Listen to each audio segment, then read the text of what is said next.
Right.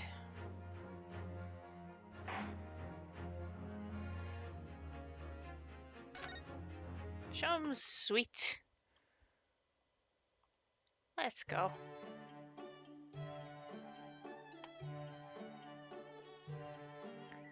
I believe it was now was the time to move.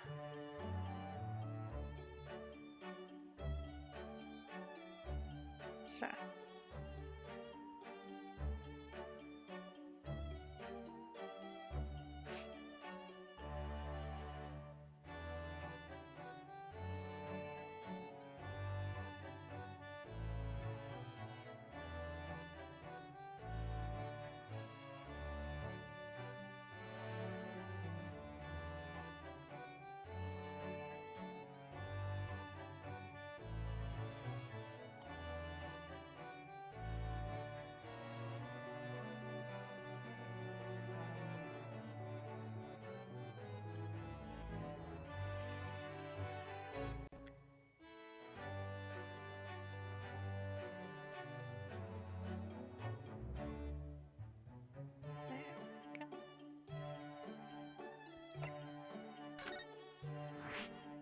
a new location has been added.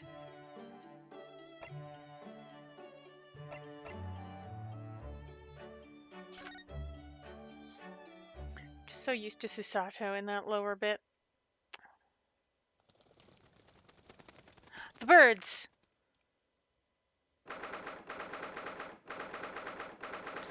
British Supreme Court Lord Chief Justice's office.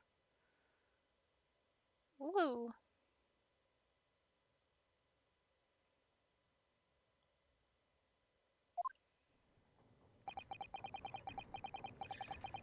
It's been about 6 months now since I was last here. But some things never change. Like the sense of foreboding I always seem to feel in this place.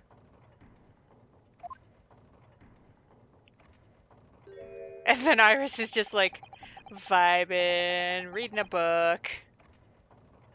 It doesn't seem to be bothering Iris at all, though. She's happily reading over there.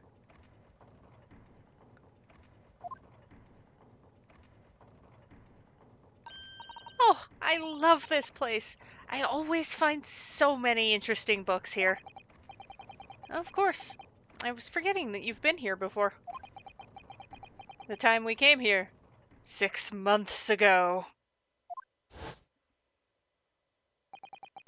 When Susato-san was given the news that she was to return to Japan. Ah, I understand you wish to speak with me. Hi. Oh, Lord Strongheart. I trust you've been keeping well? Let's see. Since you arrived and requested an audience, it's been 4 hours, 32 minutes, and 26 seconds. I've kept you waiting a while. My apologies. Oh, no, not at all. I like nothing more than standing around, staring into space. Really? Ryunosuke, you didn't... I am Ryunosuke Naruhodo, and I never learned how to read. I understand they're in English, and they're probably complicated books, but like... My guy. Good to know. Good to know. That doesn't appear to bother him at all. Male Strongheart, Lord Chief Justice of London. He's the man who allowed me to start practicing as a defense lawyer when I arrived in Britain as a student. You need only savor the air for a moment in this grand office to understand his preeminent status. As you will be aware, the Great Exhibition of London is now underway at last. We're extremely busy as a result, policing the grounds, guarding the new technologies, dealing with petty crime. And furthermore, as of next month, we shall open the International Forensic Science Symposium. Really, I thought Herlock would be more enthused about that. But no, he was all like, hey, hey. Oh, I've not heard about that. Investigating authorities from 40 countries around the globe will be taking part, including from your own land. Forensic science is the future. The world must embrace it. As we're the hosting nation, I have much to do. And it is my highest priority. If others must wait for my attention as a result, so be it.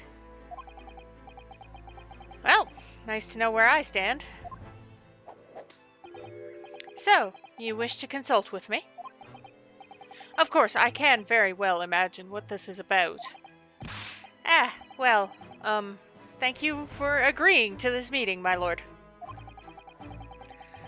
I want to be allowed to start working as a defense lawyer again in court. That's what brought me here today. But actually, there's something else playing on my mind, as it happens. Bruno, just take a deep breath and come out with it.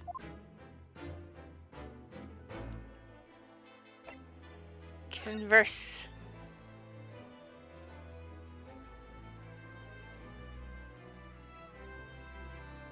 Huh? I actually came here today to ask for your permission. Go on. 6 months ago, my right to work in court as a lawyer was revoked, and I was told to spend my time studying. Obviously, I'm very sorry for what happened, but the thing is, it made me understand what it really means to defend someone under the rules of a foreign justice system. And I desperately want to have another go. Please, permit me to enter the courtroom again.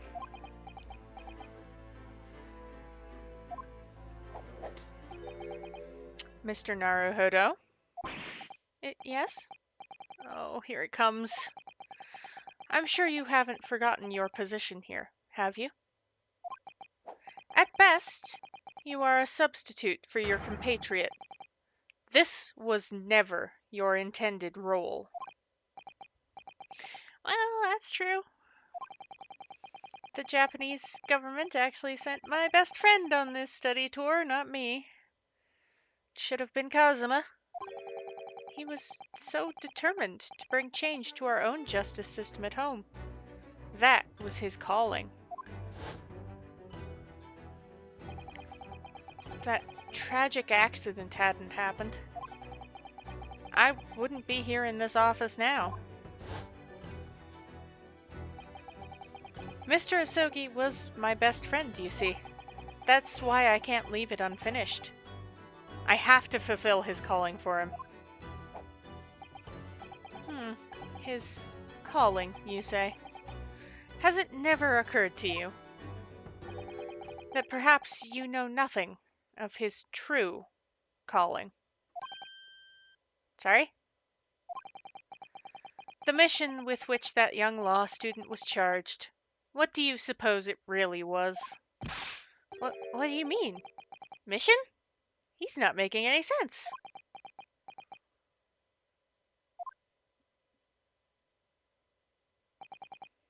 Never mind. I've read all the reports you've submitted over the past 6 months. It's clear to me that you regret your actions and have been studiously obeying your revised instructions. Do you mean... As of this moment, I reinstate your license to practice law here in Great Britain. Yay! Thank you! Thank you so much! That's wonderful news, Runo. In fact, I believe I have the perfect case to mark your comeback. A curious affair. You'll consider it, I hope.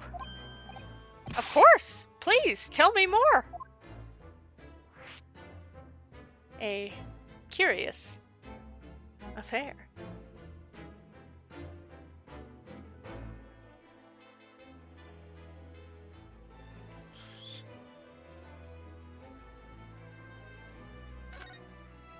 Let's find out about it. You described it as a curious affair? Yes, that's right. I believe it was reported in the press. Are you aware that there was a serious accident at the Great Exhibition yesterday? Oh, no. Yes, I read about it. A professor from Germany tried to carry out a crazy experiment. Let me see, how was it described? Super high voltage instantaneous kinesis, I think. Instantaneous kinesis? As in moving things with a click of the fingers. That's right. It's just what my herbal blends need. A dash of devil-may-care. Whatever the serious accident was exactly, it's clearly captured Iris's imagination. It's an unfortunate business. A large explosion engulfed the public experimentation stage, and a man lost his life. A certain Mr. Odie Asman, an inventor and a well-known figure in society. A large explosion? A man died? The man responsible for the experiment was Professor Albert Harebrain. Explains why the experiment was so harebrained. Anyway, he was detained immediately after the incident and is due to appear in court tomorrow. Of course it's tomorrow. On the charge of murder. What? Murder? If you intend to take on his defense, you should hurry to try to meet with him at the prison. There is very little time left for you to carry out any kind of investigation. Great exhibition, a scientific experiment gone wrong, and murder? I feel out of my depth before I've even started. Still. We should go to the prison straight away then, and try and meet with this German professor, don't you think? Definitely. Yes, one more thing about the case. There's a connection with our mutual acquaintance, the Reaper. Oh, with Lord Van Zykes? How? Alright, tell me about this fun little forensic science symposium. So I should deal with all the dialogue. All sorts of conferences have been taking place around the world to coincide with the Great Exhibition. And next month, the largest and most important of them all will take place at last. The International Forensic Science Symposium. It does seem as though criminal investigation needs to embrace scientific methods, doesn't it? Exactly.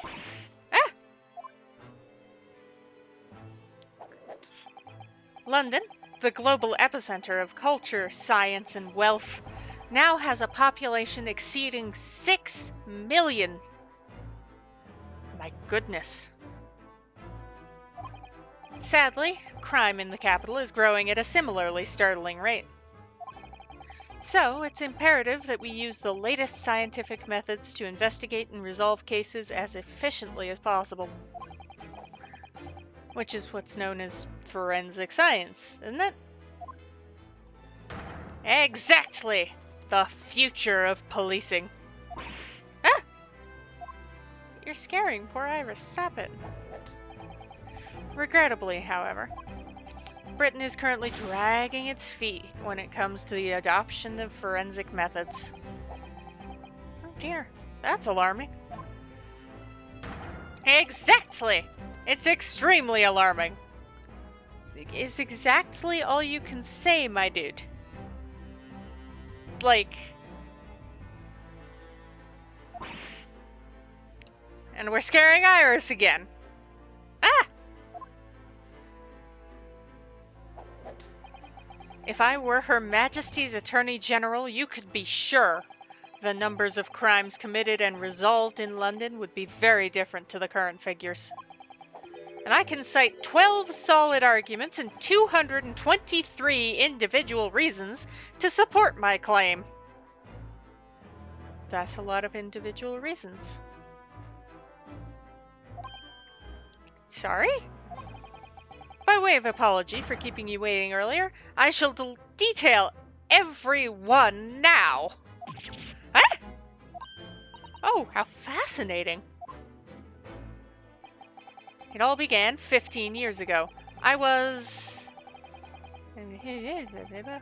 Oh, Runo's just completely tuning this out. I was curious about this. Come on. I personally was curious. I mean, I understand they didn't want to write all of this dialogue. And that more or less sums up my feelings on the matter. In the simplest of terms, of course. Essentially, to formally establish a forensic investigation division within Scotland Yard. That is my mission. Oh, right. Yes, that's wonderful. Exactly. Wonderful is precisely what it will be. And then Iris is just like, she tuned him out too. Different book. Oh, is it over? Did you learn anything useful? No, I did not.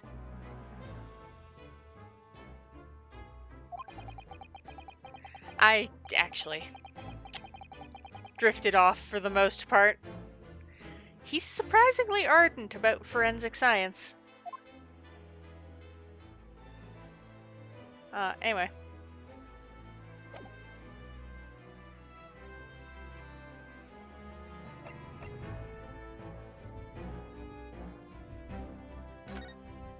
I'm allowed to show him stuff, so, you know. Let's show stuff.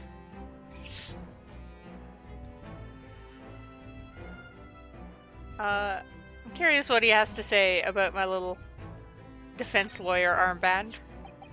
By the way, Lord Strongheart, about this. The symbol of a defense lawyer in the Japanese judiciary. Oh, I didn't expect you'd know that. We never accept foreign students before first researching the legal systems of their home countries.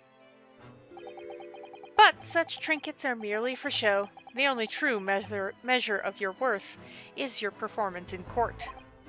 Yes, right.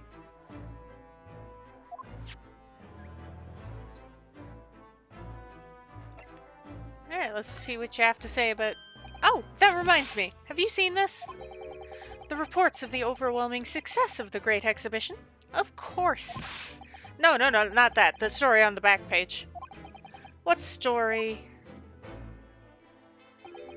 The Reaper attacked. Ah, that. You've enjoyed some victories in court against my #1 prosecutor, have you not? Poor Mr. Reaper. What happened to him? He wasn't killed, was he? There's no need for concern. Lord Van Sykes would not be so easily dispatched, I assure you. Can you tell us what happened? I'd really love to know. Very well. If it interests you. It does, strangely.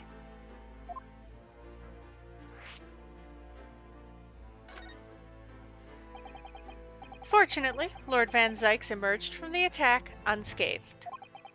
Street ruffians are no match for that man. He's a very capable fighter. But that's incredible! They were armed with guns! Why was he attacked, though? Do we know?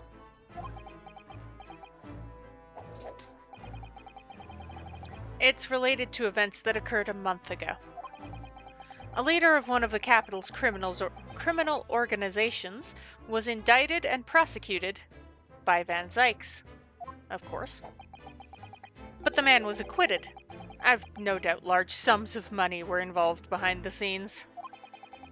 Large sums of money? A deplorable situation. Members of the jury were bribed, it seems. However, despite winning his freedom, the man in question met a dramatic end yesterday. Ooh. But you're not suggesting that was the work of the Reaper, surely? The victim's henchmen certainly seem to think so. Itchy shoulder. He was a man by the name of Asman. Mr. Odie Asman. Did you just say Asman? That's the man who died in the big explosion at the Great Exhibition. Yes, known publicly as an investor, but in reality, the head of a significant criminal organization. Unbelievable. I wonder, could I ask you something, Lord Strongheart? Try me. Why do you use Lord Van Zykes as a prosecutor?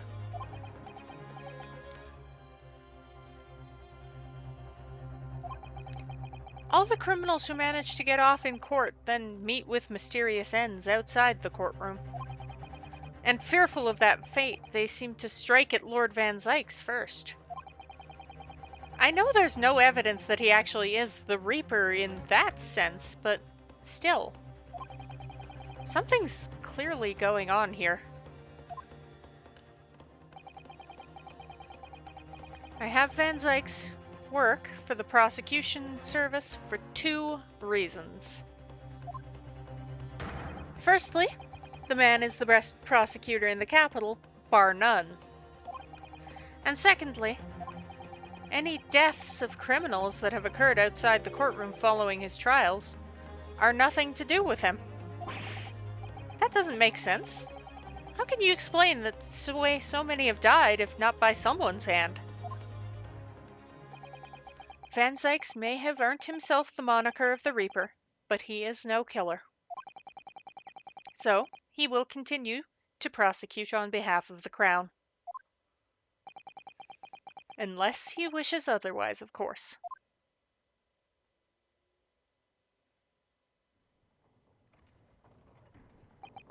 Well, I must be leaving for my next engagement. I'm already 11 hours and 16 minutes late. My colleagues may be starting to fidget. Just a touch. Just a tad there. A wee bit. 11 hours late? That's quite something. That meeting had already started when I arrived back here for this engagement with you. So, lateness was inevitable. Time stops for no man. Sure, it stopped for me during those 12 solid arguments and 223 reasons. Oh, yes, where would I find Lord Van Zykes now? I would assume he's at his office. Great. I'll go ask him about the attack in person. Want to get this straight from the horse's mouth. Away with you now. I'm leaving Professor Hairbrain's defense entirely in your hands. Oh, of course, yes. Thank you very much, my lord.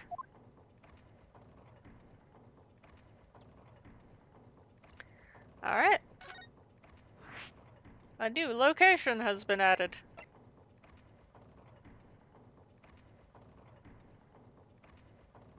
Let's go hear things straight from the horse's mouth.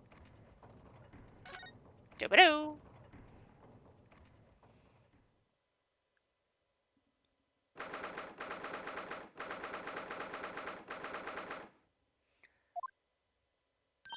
Ooh, so this is the legendary Reaper's office. Yes, it appears so. Oh hey, look, he has his wine. in the back corner there. Ugh, sends a chill down your spine, doesn't it? What an amazingly deathly atmosphere. Oh, is that... That hooded figure was so still, I hadn't noticed his or her presence. Wonder who it is. What are you doing here? Ah! Hi! He's as unwelcoming as I thought he'd be. Actually, maybe even more so. Oh, I'm glad to see you're well. I am.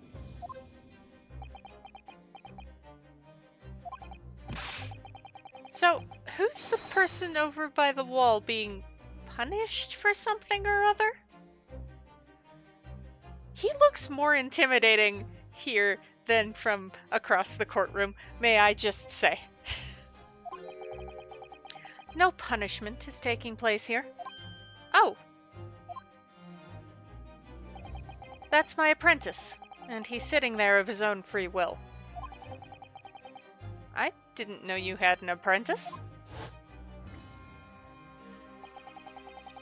Must be the same person who was pictured in the newspaper. He's very able in combat, a requisite skill for anyone under my tutelage. Yeah, probably because you're getting attacked by ruffians. Are you referring to the attack on the Reaper that was reported in the papers? The Reaper? I'd be interested to know the Reaper's true identity myself. Assuming, that is, such a fabled fiend genuinely inhabits our great courtrooms. That's you, my man! Anyway.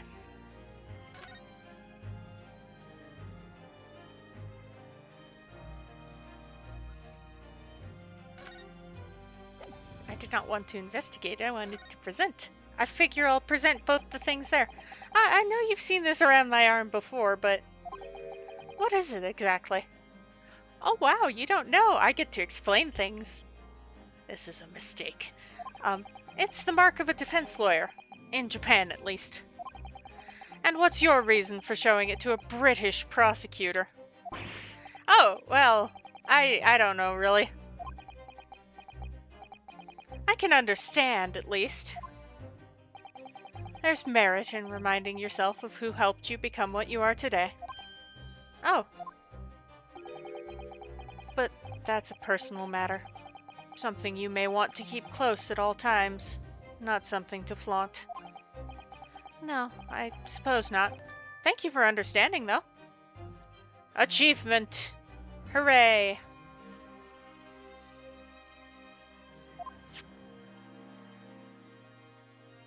Now how about the newspaper?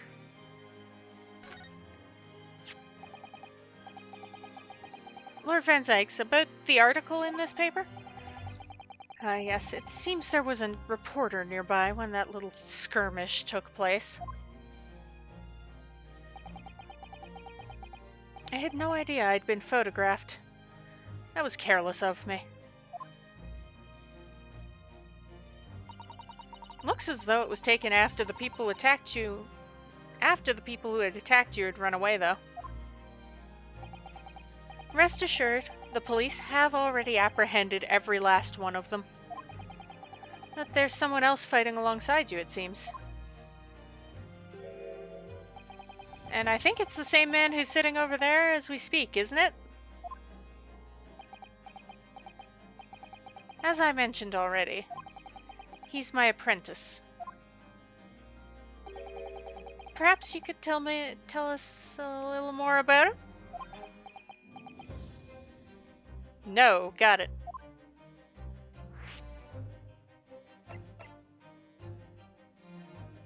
Anyway. Last night's attack. Lord Strongheart said the assault last night was some sort of revenge attack? True. Carried out by henchmen of Odie Asmon's criminal organization. The investigation meant their arrests were imminent. Presumably, some hoped to kill me before that happened. VOD Asman. He's always masqueraded as one of London's most powerful financiers, a global investor. But his enormous wealth came to him by underhand means, via his criminal activities. He used that money to buy himself a verdict of not guilty when he found himself in court, didn't he? Being prosecuted by you, Mr. Reaper. But the man got his comeuppance in the end. Yesterday, in fact, in extraordinary circumstances, was a most unusual cause of death. I know about that. It was super high voltage instantaneous kinesis gone wrong. Aha! I'm smart sometimes. Take that! Mr. Asman died when the demonstration on the public experimentation stage ended in an enormous explosion. Correct. And you think I have some kind of divine ability to cause an accident like that to happen, do you? Well, no. That does seem a little far-fetched. If this man really is the fabled Reaper, then he has to be innocent of this particular death, at least.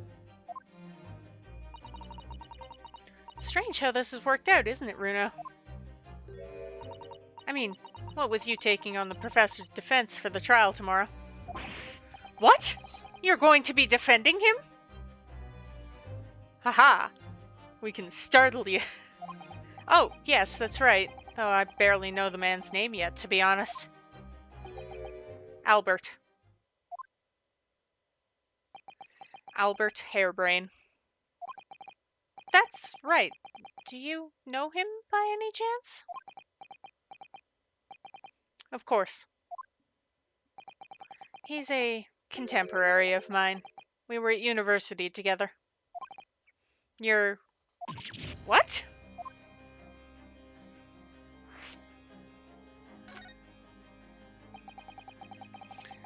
I'd understood that Professor Harebrain was from Germany, though. Harebrain's from a respectable British family. After graduating from the University of London, he moved to Germany to carry out research, that's all. So you were students together? I was in the Faculty of Law, of course, and he in Science, so our paths rarely crossed. But, curiously, we got along. Though I've not met him since my university days. I certainly didn't expect our next encounter to take this form. And with you, of all people, representing him. Only if I make it out of this office alive. He's actually been charged with murder, it seems. Yes, I know. Because the prosecution will be handled by me. Oh, yay! We get to face off again. By you? But you made it sound as if you and the professor had been friends. We are friends. It's true. Then why would you do this? If the Reaper is the prosecutor, there's nothing anyone can do to save him. He's doomed!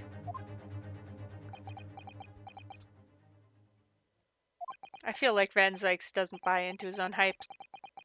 What's the Lord Van Zykes thinking? Shaboom! What do you mean by what you said before?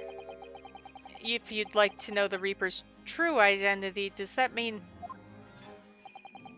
I'm a crown prosecutor and a mortal like any other. I'm no demigod.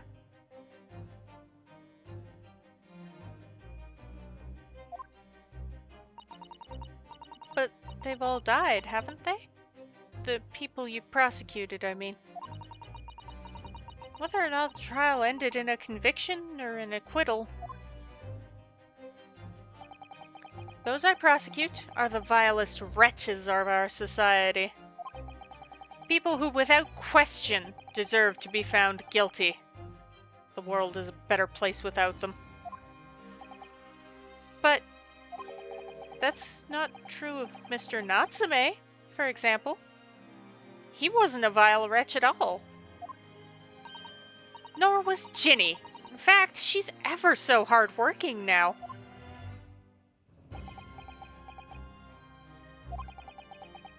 I can't deny that. Since I encountered you, things have taken a turn. But the point is this. If any of those vile wretches that escaped justice subsequently died in mysterious circumstances, it was at the hand of their own kind.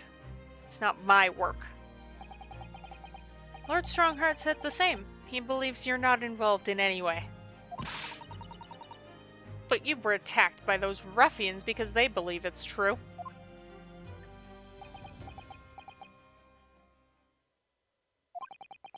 The fact is, since people started to call me the Reaper of the Bailey, the number of serious crimes in the capital has dropped substantially. Oh! It would appear that even the most hardened criminals can be made fearful for their lives. Do you mean to say... I mean to say that if my pseudonym serves a useful purpose, I adopt it gladly, and with honor. But it's putting you in danger. You could be killed. If that is my fate, let God decide. Lord Van Sykes. Alright, let's talk about the apprentice. He's in my tutelage to become a prosecutor. So you could say he's my apprentice, I suppose. Oh, like you are to Hurley then, Runo? I don't remember taking an apprenticeship with a great detective. He's currently compiling a report about last night's attack. Oh, that's fun.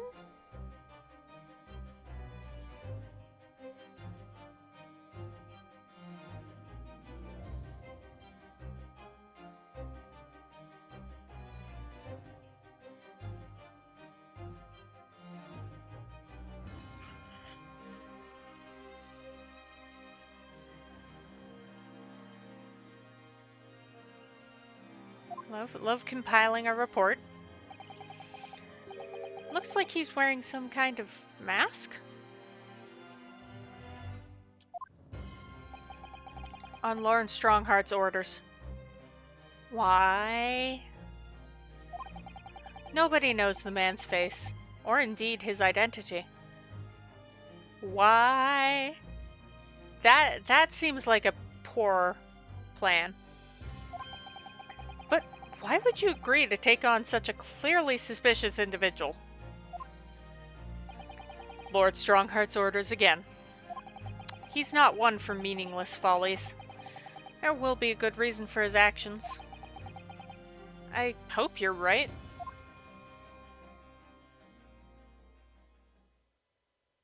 Hello. You're not gonna say anything, are you? Ah! The task is complete? Good. In that case, you can collate all the briefs. Collate? That word. He just goes like, yes. And he looks at me. Nice to meet you. Okay, bye. Oh, the vampire accusations.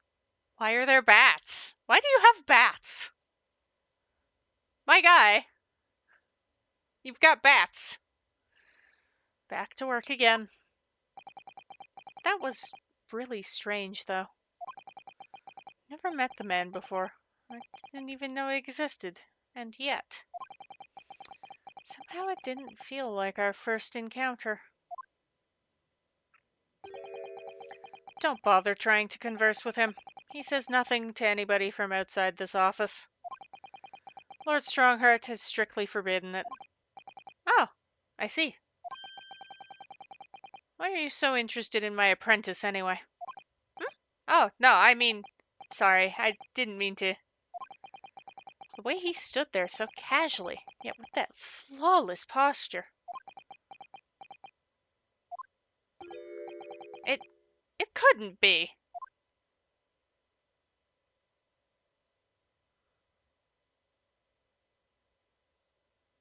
Okay, now I'm lost.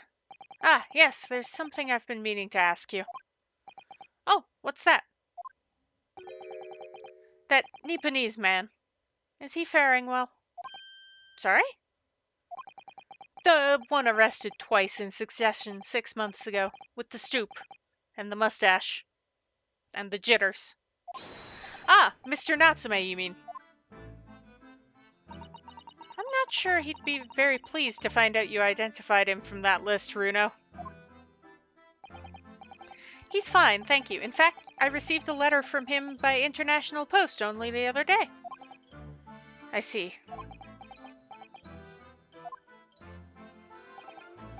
Well, I think we can end our discussion there, don't you? There's little time left before tomorrow's trial. I advise you to spend it investigating the case.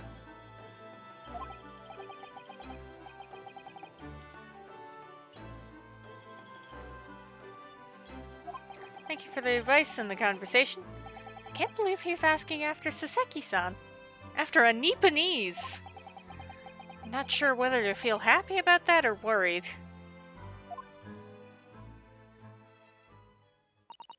I never imagined that Mr. Reaper would be friends with a mad scientist, did you? That's a turn up for the books. A mad scientist? Ah, you mean Professor Harebrain. Yes, it might be worth quizzing the professor about his relationship with Lord Van Zykes, I think. Okay, bye. It's good to know you're okay.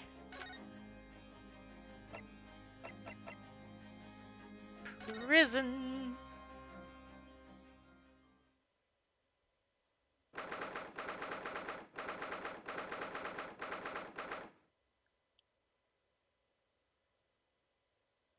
It's a very small book. The warden said cell 11. That's this one. Oh, there's someone curled up in a ball in the back corner. Look! What's his name again? Professor Albert Harebrain, wasn't it? Excuse me? Professor Harebrain. Yep. Who are you?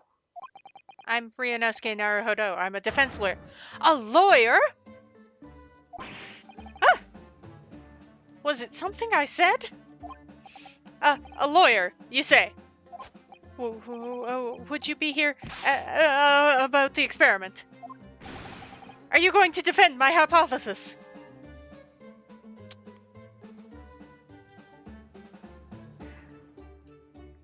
I don't...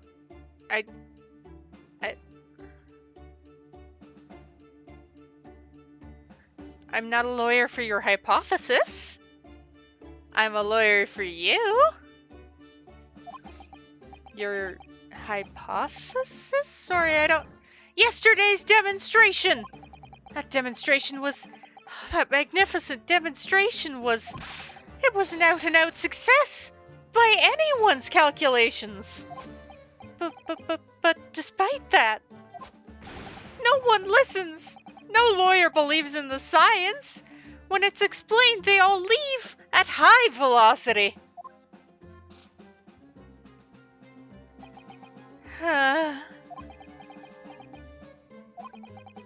Now's probably not a good time to mention that your zeal made my concentration leave for a while, too. Yeah, let's chat. How is the demonstration a success? You mentioned the demonstration yesterday?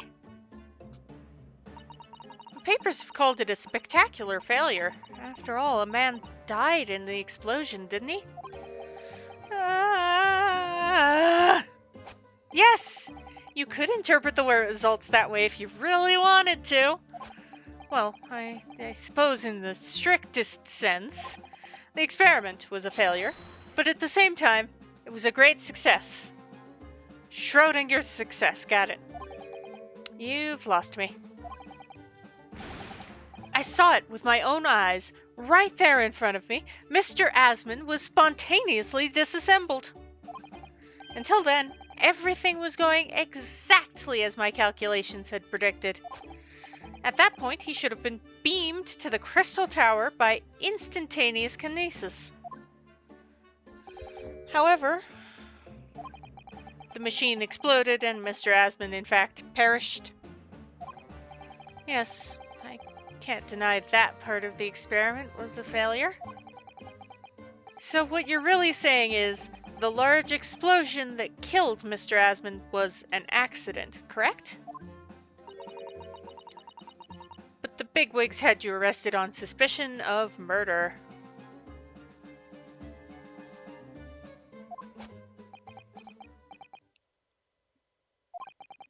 I was responsible for a man's death. That's the immutable truth here. And for that, I wish to be punished. At once! But... Murder? Never a million years. It was an accident. Simply an accident. I see. Hurley and I were talking this morning, you know. He said the situation would change completely, depending on whether it was treated as an accident or murder. How exactly? Well, if it really was an accident, then the professor's machine would be kept in protective custody. On what grounds? Ah, yes, it's newly established here in Britain. The Special Dispensation for Scientific Equipment Act. One passed me by. But if the case is treated as murder, then they'll say my machine was the murder weapon, and they'll be able to pore over it as much as they like. They examine it in detail, they'll find out how it's made, and then they'll be able to copy my idea. My precious hypothesis will be stolen. The machine must be protected from that at all costs. Oh yeah, don't worry about the death penalty. No, your machine, that's the important part. That's why it's imperative this whole incident is shown to be an accident in tomorrow's trial. Ah, I see now.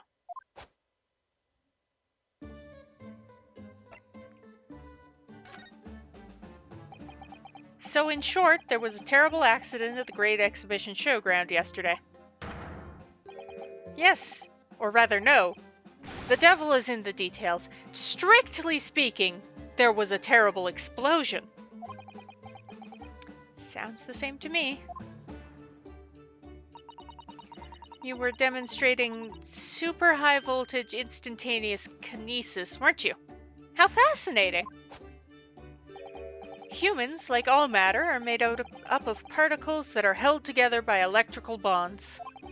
So, it must be possible, using a sufficiently high voltage, to break those bonds and beam the particles through space. That's it in a nutshell. That's my idea, you see? That's my amazing hypothesis. Gosh, that's unimaginably high-level science. Oh, but dare to imagine it! Dare to dream of such incredible technology! Just think, one moment I could be here in this cell, and the next, I could be at the Great Exhibition again! Well, yes, that would be incredible. And the next, in the mere blink of an eye, I could be at a great Parisian theater, say? The possibilities are endless. The whole of our vast planet would be within reach. So, no more hiding in wardrobes on rocky seas for 50 days. I don't really see it like that. What do you mean, Iris? Well, if you could travel anywhere in the world instantly, the planet wouldn't really seem vast anymore, would it? It would feel like it had shrunk. My word, that's exactly right. What are the implications? What does this mean? Oh, that's got Professor Bunnybrain really worried up by the looks of it. Clearly, this is just yet another case of just because you can doesn't mean you should, I suppose.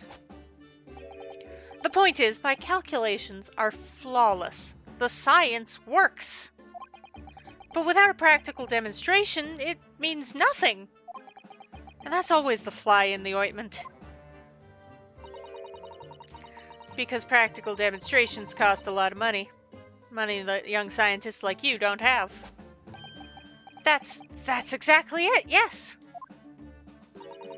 Harley's always complaining about it. He says the government should invest more in science. Well, anyway, I bumped into him at the right time. I met the well-known investor, Mr. Asman. The victim who died in yesterday's terrible accident, you mean?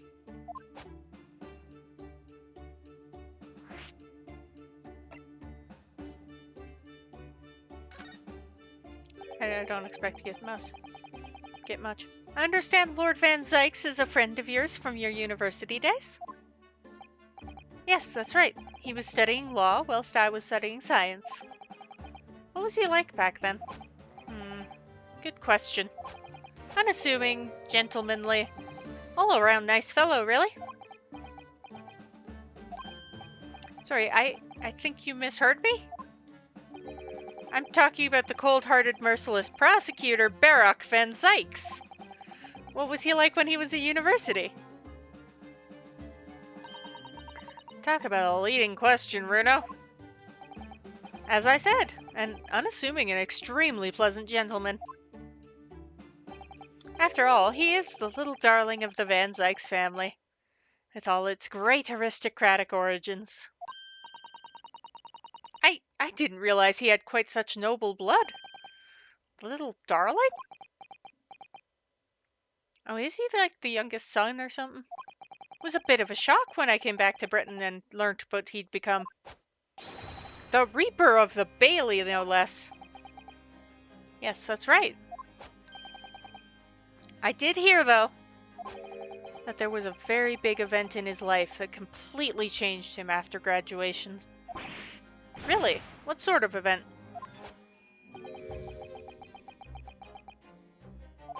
I'm sorry, but I don't know anymore. I wasn't in the country at the time. I was in Germany already. Oh, yes, of course. If he's heard all about the Reaper, I really don't have the heart to tell him that Lord Van Zykes will be the prosecutor in court tomorrow. So let's find out about the victim here.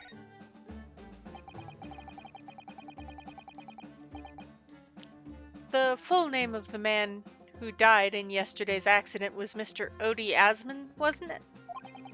What exactly was your relationship with the man? He first visited me in my laboratory in Germany a year ago now. He said he wanted to invest in my immaculate hypothesis. I thanked my lucky stars. I see, so you hadn't really known each other until then. Money for scientific research. I'm so envious. As far as I was concerned, the man was an angel. Oh, really? An archangel, even. He was prepared to fund a practical demonstration of my hypothesis for presentation at the Great Exhibition. And if that went well, I could expect additional financial support for my research from the British government. Mr. Asman provided me with money and an exceptional engineer. He produced a machine to my precise specifications. But then your dreams were blown to dust in one enormous explosion. As you can see, I owed everything to Mr. Asman. I would never, ever have thought of taking the man's life. Well, he seems genuine enough. I don't think he's lying.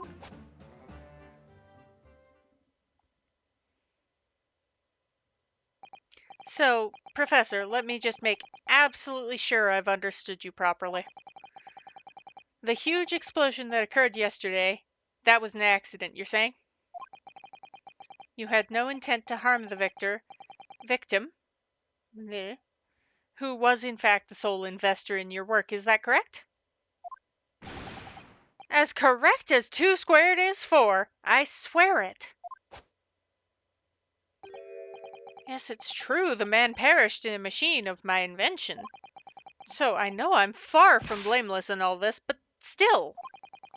I would never use my discoveries, my inventions, to take a person's life. Not in a centillion years. I'm a man of science. It's all I know. You have to believe me. Please. Do you believe me? Do you believe in my hypothesis? Science is the pursuit of truth, you know. I've always believed that. All my life. I'm afraid I don't know much about science, or your theories, but I do believe you, and I'll fight to prove your innocence with all my might.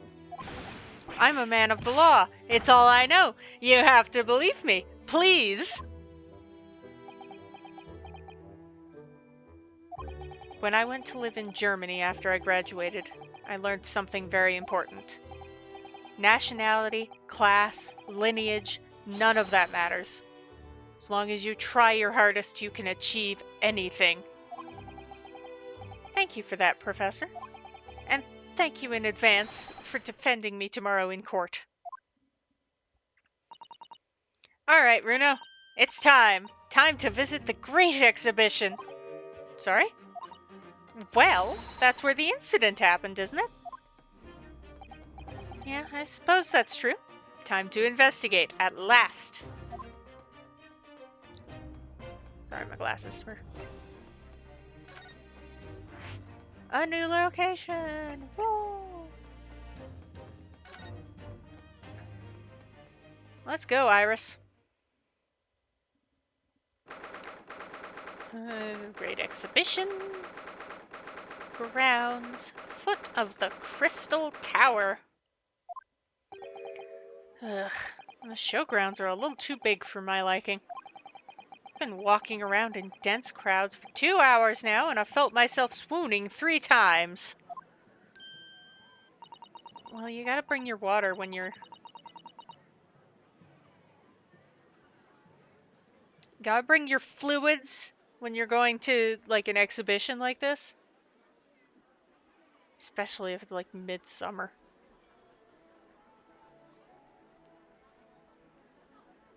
Which, they always put, like, great big exhibitions on in the middle of summer, and you gotta have, like, a water bottle or a Gatorade or some kind of drink. And maybe, like, one of those little, like, battery-powered fans. And I've been to... I've been to the Stampede before. It's... whew. I've almost been trodden on. Be careful, won't you, Iris? Don't let go of my hand. Finally made it through the thongs. Throngs? The throngs? Not the thongs. The throngs? By the look of it. Here we are underneath the public experimentation stage where the explosion happened yesterday.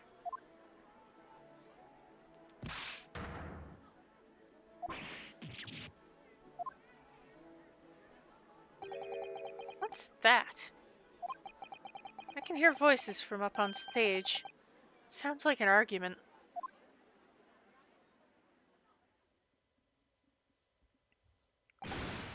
Right! I've had it with you this time. I'm warning you. I'll arrest you in a minute. Oh yeah? Go on then, Spectre. Give it a shot. You ain't got no evidence and you know it.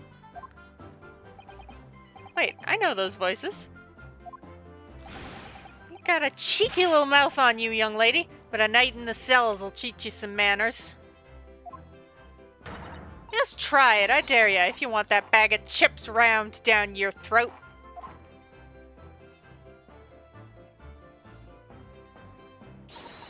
Yoo-hoo! Gregsy!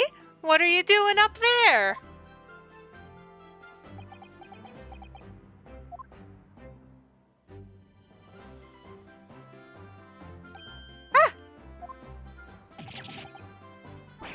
Ah! It's you! Here! You're here! Your ladyship! How are you, your ladyship? I do hope you're well, your ladyship. Does that make her 3 times a lady? Not well at all. It's far too busy everywhere. I wanted to ride in a balloon, but there was a 3-hour queue. Unbelievable. I'll go and have a word for you at once, your ladyship. You'll be flying high as a kite in no time once I pull some strings for you. Tobias Gregson, an inspector at Scotland Yard. Not that he looks like it when he does that. Until recently, he was suspended from duty, but it would appear he's back in action now. He's actually quite well known, appearing as he does in the Adventures of Sherlock Holmes. And for that reason, he can't say a word wrong to the story's author, Iris. But there are limits, surely. There should be. Watch it, sunshine! Sorry. What gives, then? Don't tell me you're on this case. Yes, I'm acting for the defense. So we're here to investigate. Dear me, that's the situation, isn't it? Is it really that troubling? A measly 5 bob? Is that all you got? You're a lawyer, ain't ya? You could stand to carry a bit more copper in your pockets, Mr. Nara Oda. Hey! That's my last bit of spending money, that is! You can have it back, but I'll have to charge you for all the bother. 3 bob. This is Gina Lestrade, a pickpocket, or diver, born and bred in the East End of London. In the case that led to my own suspension 6 months ago, this is the young girl I was defending in court. What's your problem, eh, Otto? Diver? Pickpocket? What's with all the name-calling? You want a bag of chips rammed down your throat and all, too, ya? Hey, I thought you were proud to be a diver, Gina.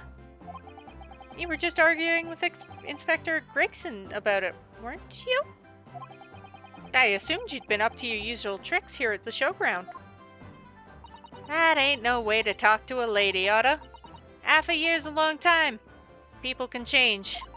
I'm an apprentice now, learning to be a Scotland Yard detective. So you'll have to call me what everyone else does.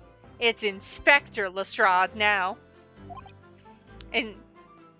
Inspector?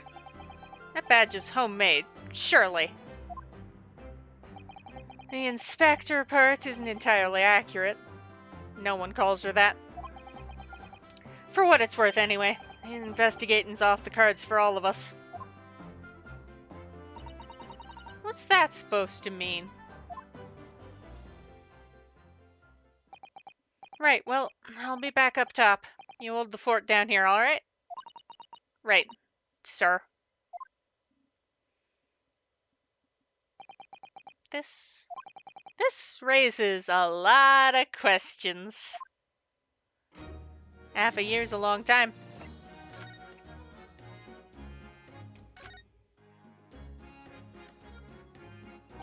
It was 8 months ago now that I first encountered Gina, in connection with a case I was working on.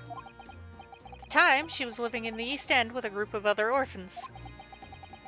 She helped all of them survive by pickpocketing, but then she got embroiled in a murder. I had a lot of time to think in prison. I realized I couldn't go on like I was. The diving weren't working out. Oh, I'm so pleased to hear it, Ginny. Well done. So you went from being a pickpocket to a detective? You got it. Good, isn't it?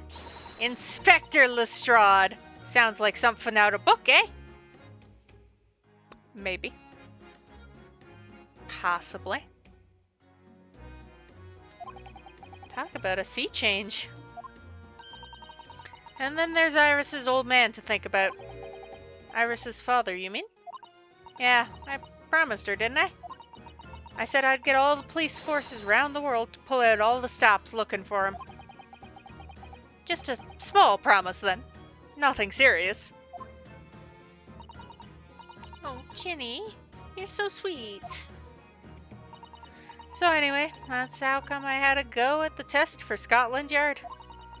Only trouble is, I don't read so well, do I? Just a small problem. Nothing serious. And that's when Hurley approached Gregsy and asked for help. So the inspector said he'd take full responsibility for Ginny and made her a sort of apprentice. I was very magnanimous of Inspector Gregson. And brave.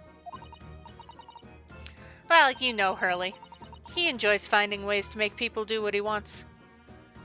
One moment, I am going to...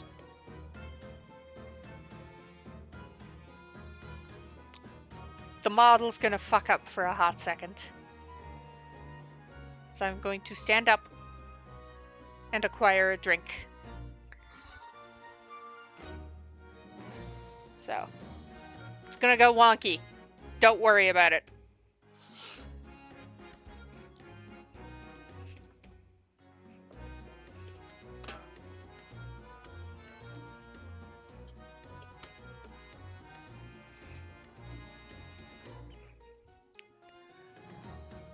I shall come back and unwonk it.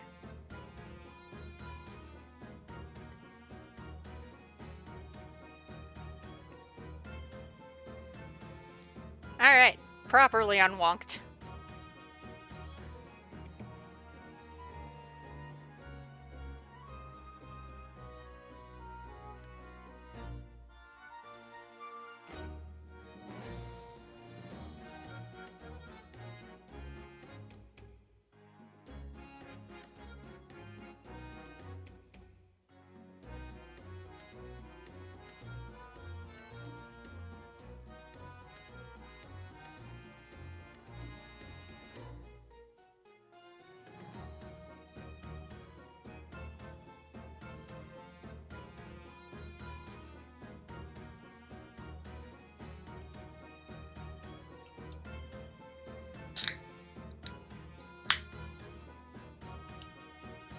There we go. Beverage acquired.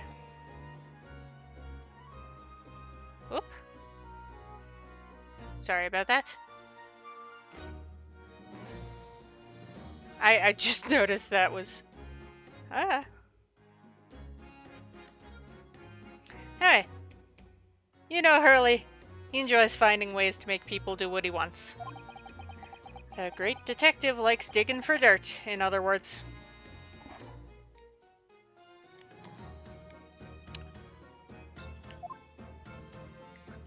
So, the long and the short of it is, if you've got questions about the case, you can ask Inspector Lestrade. Right then, Inspector. Actually, there's still a big mystery surrounding Gina, isn't there? Oh, what, Rena? What, Runa? What? Well, 6 months ago, Gina was the defendant in a trial prosecuted by the Reaper.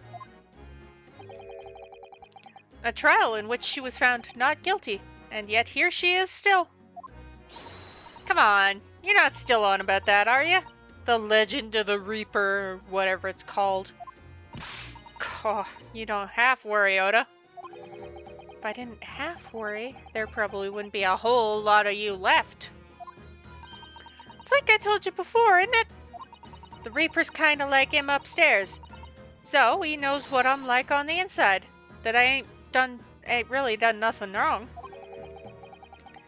Nothing wrong might be stretching a point.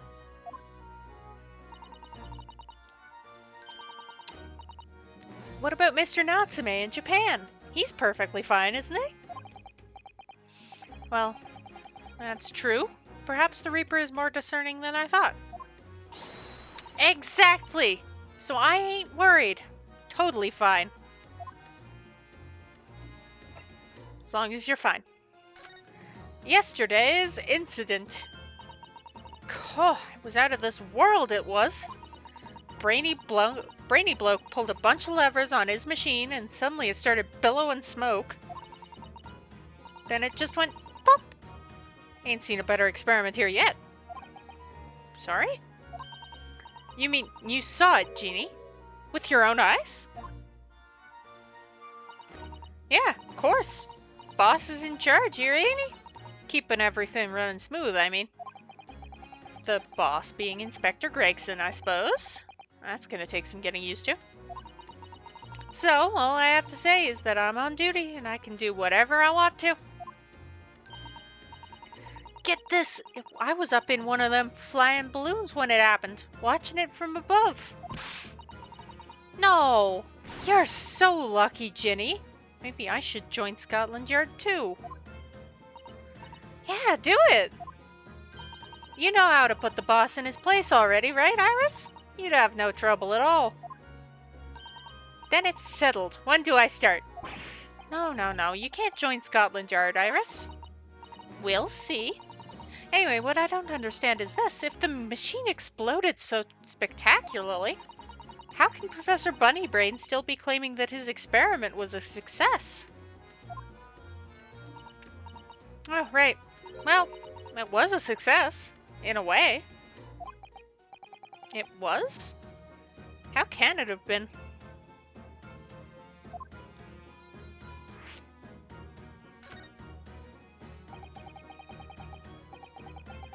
Surely after the whole machine blew up, no one could call the experiment a success.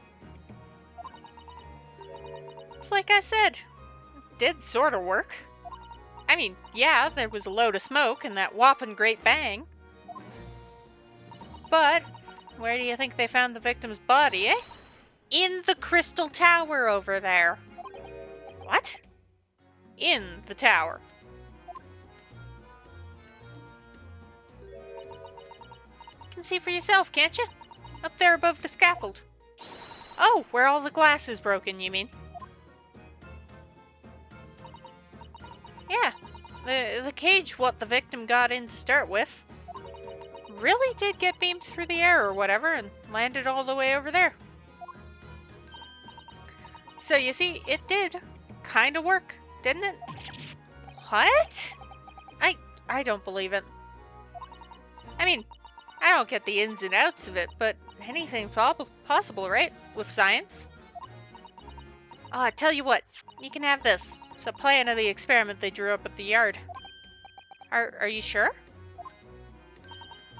Yeah, go on. I had 3 bob off you before, so fair's fair. Yes, I didn't actually give that to you, did I?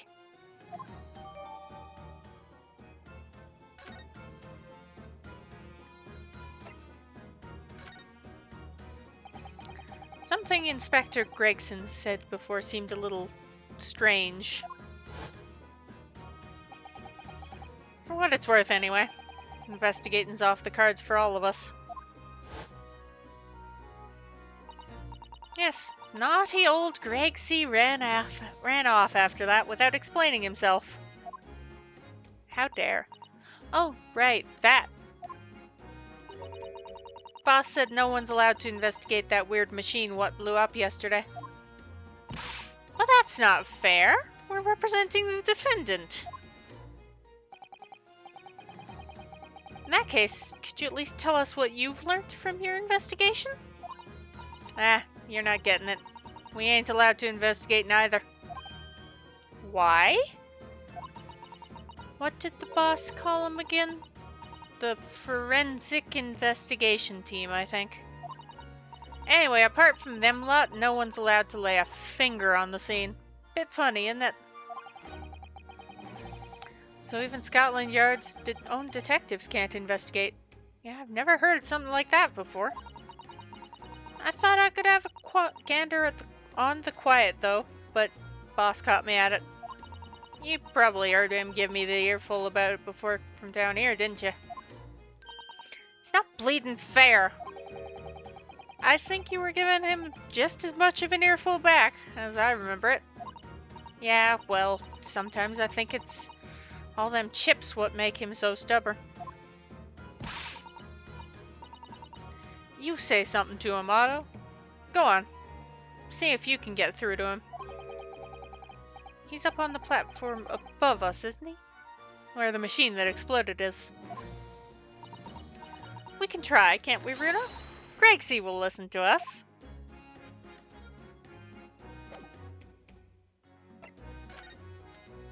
Well, how about, what's this? Oh, look! What's this? A ripped piece of cloth. It's not like any fabric I've seen before. It's very thick and stiff. Looks extremely durable. It's canvas, I think, with some sort of rubber backing. And the edges appear to be a bit charred as well.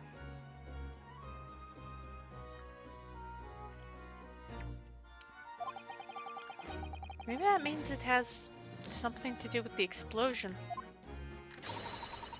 Let's make a note of it while Ginny's mid-yawn.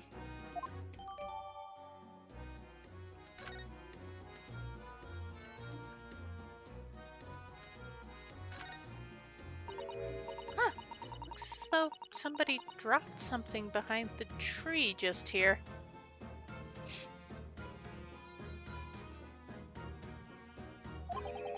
Dropped or hid?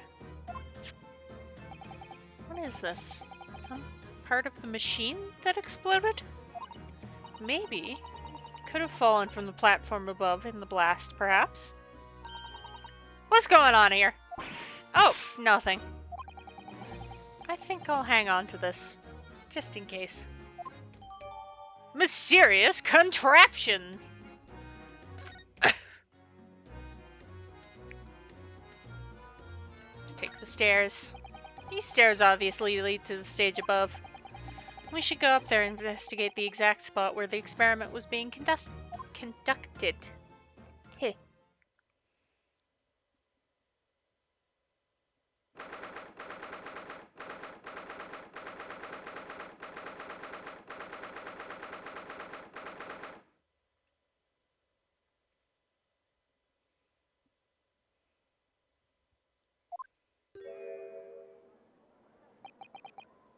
So that's it, isn't it?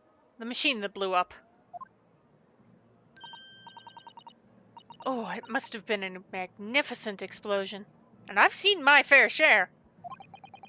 You've seen things like this before, you mean?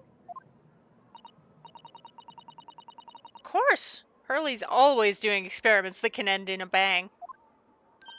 In fact, in his own words, explosions are the very essence of chemistry. Ah.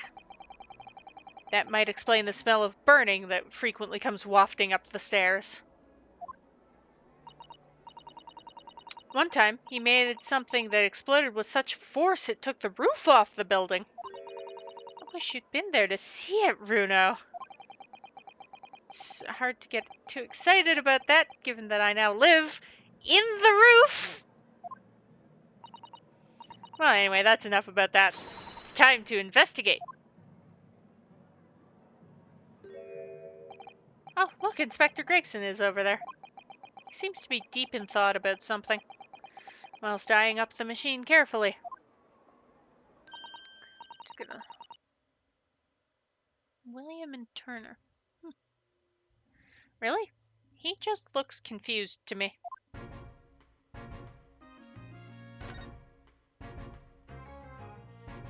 Oh, I can't look at the box. He's gonna yell at me. Let's get yelled at. Boop. Ripped itself apart magnificently, didn't it? Magnificently and mercilessly.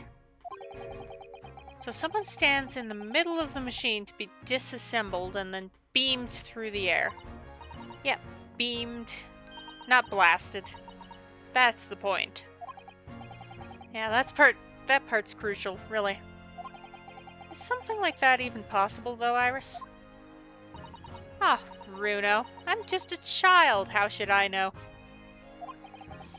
A child when it suits you, you mean? From what I can tell, I think that you... Oh, jeez! Don't touch that.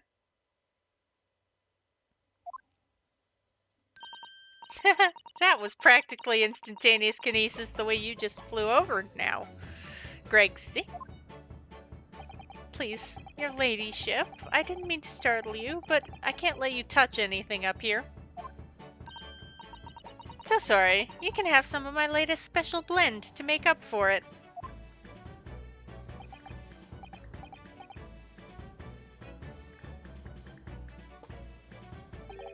Ah, wonderful. This stuff really is wonderful. Just like old times, this is.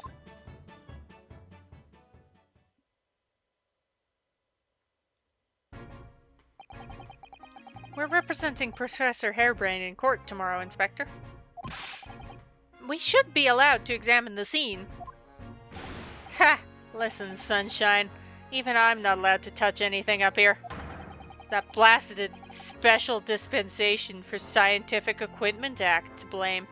It's driving me potty. Oh yeah, that's Special Dispensation. Professor mentioned that too. More red tape's all we need. Don't know what the government thinks it's playing at sometimes. But we're allowed to just look, aren't we? Eh? Surely that's alright, isn't it, Gregsy?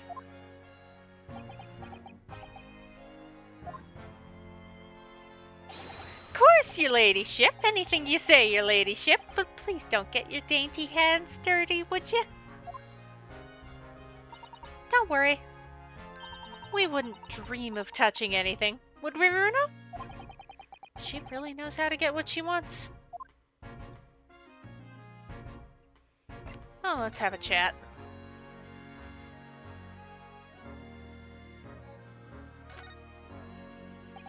Using high voltage electricity to somehow disassemble a man's body and then beam him across to the Crystal Tower is an extraordinary thing to attempt, especially in public. True. Was by far the most unusual of the experiments planned for the exhibition, mind. To be honest, I'm a bit surprised it was allowed.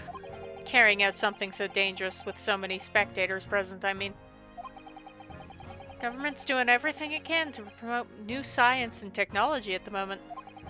They're more worried about being ahead of the game than the odd spot of public safety infringements.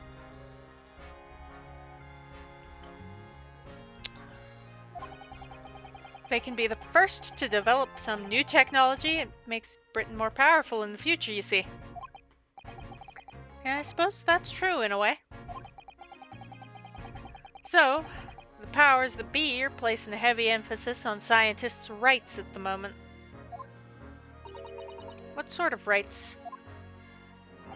They're making it so that any theories the brains have remain their legal property, as it were. Right through developing it into a practical idea and even going into production. Just the infuriating reason us coppers aren't allowed to touch this crime scene.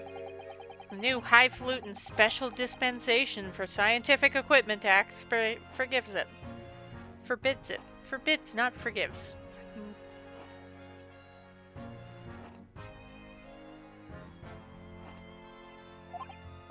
Ah, I see now. The only people with permission to investigate here are from some brand new department at the yard.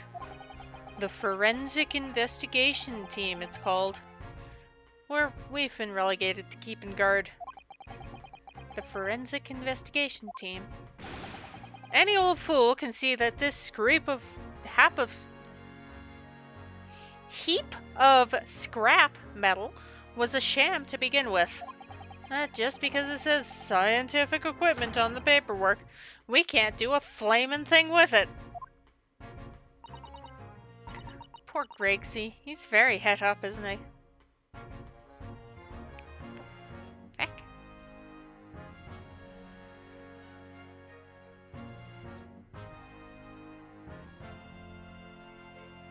Heat up. Oh. Heat it up.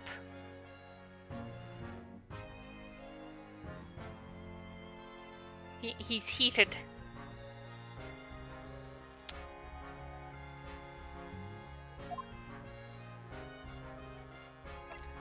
Special dispensation? Remind me again, what's this new legal act that means we're not allowed to touch the scene here? Are you having me at it, Sunshine? It's the Special Dispensation for Scientific Equipment Act. Yes, I think Harley mentioned that recently. A real twinkle in his eye, as I remember. I'm sure he did, your ladyship. I'm sure he did. Passed especially for this great exhibition it was.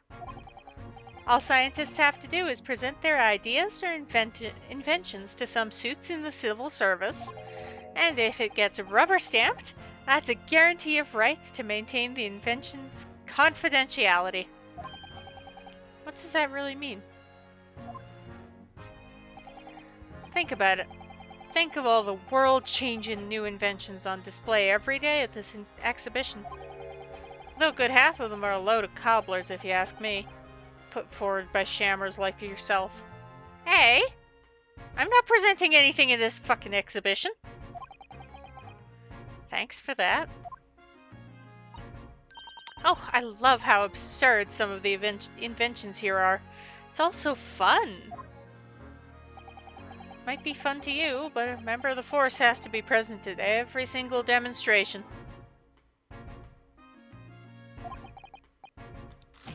Can you imagine it? Hang science. That's what I say.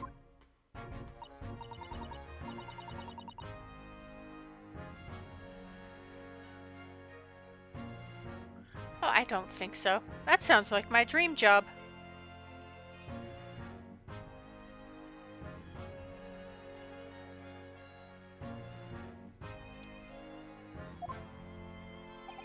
You'd soon think otherwise after spending a day guarding all these shammers' bogus contraptions. But if they're all bogus, how can anyone hope to demonstrate them? There'd be no point. Yeah, well, there is a point, sadly. Sorry? Thanks to another of our government's bright ideas. If any theory or invention is deemed to show potential, the government hands out a research grant. The scientists get funding? Exactly. That's what they're all after. All these shammers coming from far and wide to clog up Hyde Park. Who has to keep them all safe, eh? Who has to smile politely and welcome them? Us coppers, that's who. So you can see why I say it now, can you? Hang science! Hang it! Ah, maybe I can see your point.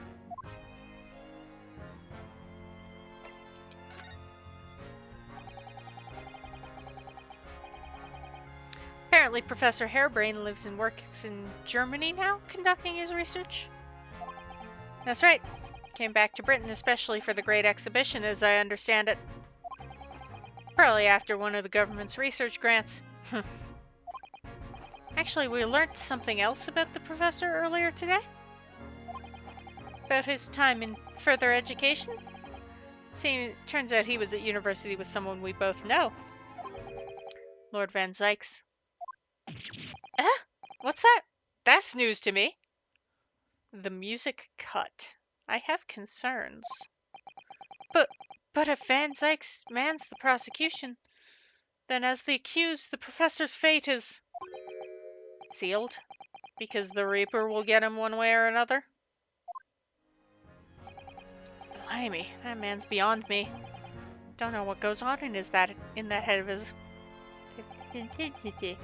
Talking of Van Zykes, this morning paper ran the story of him being attacked. Read that?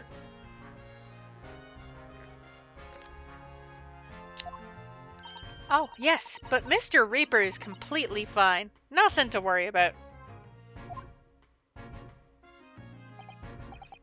Yeah, right. Glad to hear it. Still, the Reaper, huh? How long's that business gonna keep up, I wonder? The mystery. of the Reaper. The victim of this case, the investor, Mr. Assman. He was another Reaper's victim. Or so I heard. Lord Barock Van Zykes is a top-class prosecutor. But even he can't always push the right verdict through. Sometimes justice can't win. Yeah, I've heard about jurors being bribed and evidence being falsified. I've even participated in a case or two where that was the case. And that's how the notion of the Reaper of the Bailey came about, isn't it? Obviously, Scotland Yard suspected Van Zykes initially. We all assumed he was taking matters into his own hands if he failed to seal the deal in court. Although the man himself denies that charge. Well, we've done a very thorough investigation. The conclusion we reached is that Lord Van Zykes is in no way related to the deaths of those people outside the courtroom.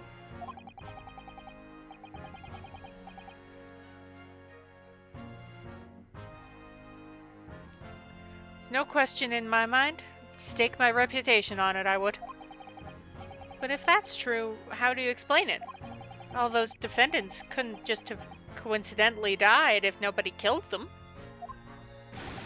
I know that, but I can't explain it. It's a mystery after all, isn't it? It's the whole point of the Reaper. Professor Harebrain mentioned something else.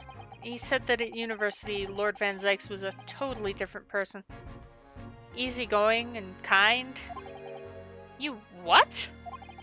He said it was after they both graduated that something happened to change the man. Do you have any idea what it was? No clue. Really? Look, I've got my hands full watching over this frustrating crime scene. Why don't you go and make a nuisance of yourself elsewhere, eh?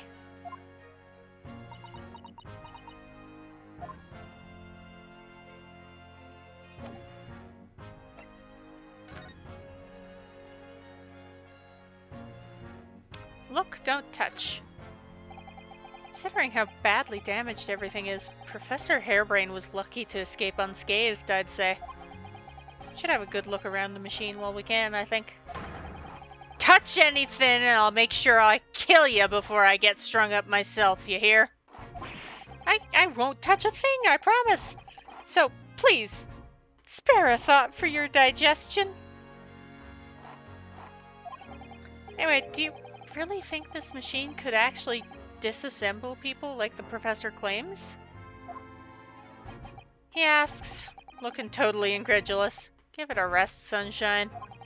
If we were allowed to examine all this bleeding scrap metal, maybe we could answer that question. But we can't, can we? Because of the annoying rules, you mean? Exactly! The annoying, obstructive, flamin' rules. Huh, look at the base of the machine there. Oh, yes, there's a tool of some kind poking through the wire mesh. It's a screwdriver, I think? Oh, isn't it a lovely one? The handle's in the shape of a capital letter A. It is? Oh, yes. You're right. What's the matter with you? Don't touch anything, I said. Touch anything, I'll make sure I kill you before I get strung up myself, I said. Yes, yeah, I understand. Sorry. Only touched a teeny weeny bit. Grigsy, I'm very curious about this screwdriver. Really, very, very curious.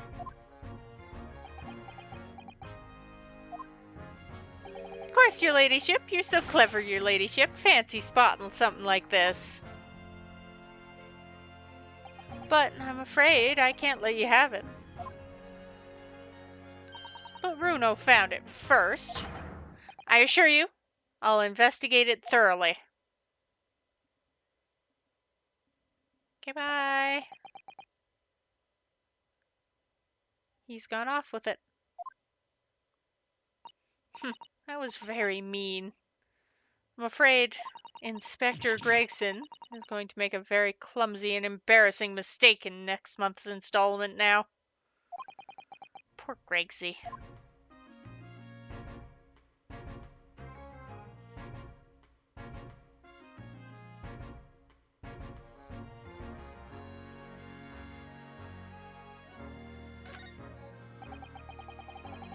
These are all sorts of strange buildings here in the Great Exhibition grounds, aren't there? I seem to remember something similar being exhibited in Japan one time. Oh, in your country, Runo? Oh, I do wish I could go and see it. I could present a particularly steely samurai with a present of one of Hurley's stories I'd written especially. And see if I couldn't get Hurley into a jam against some Bartitsu master ninjas. You might not find as many of those sorts of people around you as you think. Oh, well that's dull. Oh, but I do know a prosecutor with a Chonmaga top knot I could introduce you to. A Chonmaga? Really? Do you think I could have my picture taken with him? Do you? I don't think he has his top knot anymore. Assuming he's recovered from the trim Kazuma gave him a year ago, yes.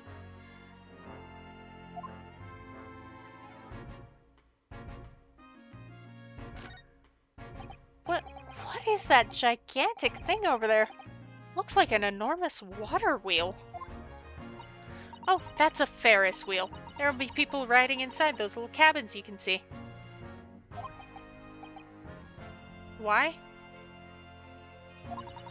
Well, they rotate nice and slowly, so it's a wonderful way to see the surrounding scenery. Wait, it's turning? But it looks completely still.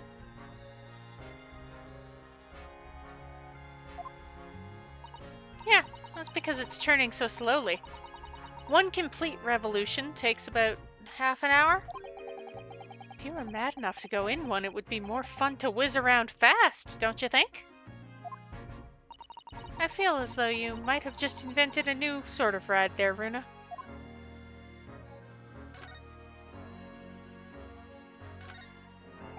Amazing horn-shaped device is pointing toward the Crystal Tower. Suppose once people are disassembled by the machine, they're shot out of that thing to wherever they're going. Wow, you're smarter than you look.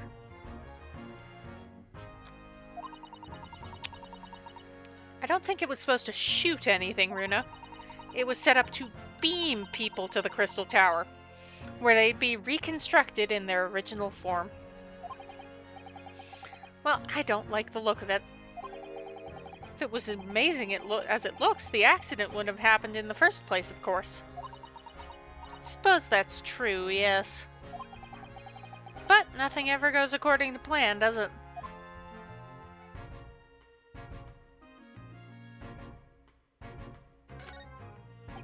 So those are people carrying balloons, dangling silently in the skies over London. I always thought the day would come when humans would discover how to fly. But I never imagined it would involve them being suspended from colorful floating Tamari handballs. Sure, it must feel amazing being up there amongst the clouds. Let's take a ride together, Runo, please? If I'm being perfectly honest, I would like to try it.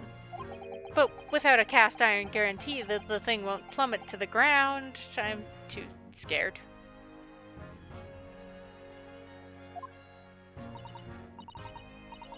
Ah, well, in that case I should tell you what Hurley said.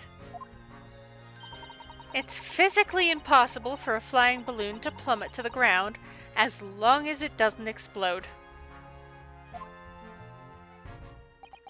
Yes, call me crazy, but I think that exploding part might play on my mind a little. Alright.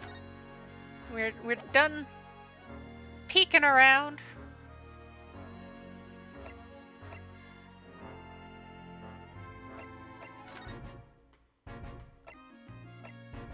One moment.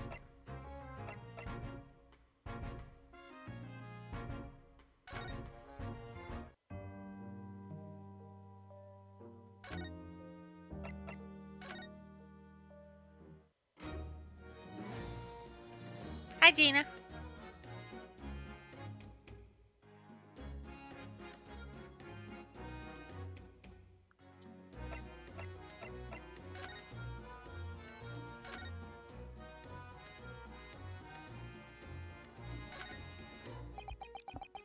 The Crystal Tower.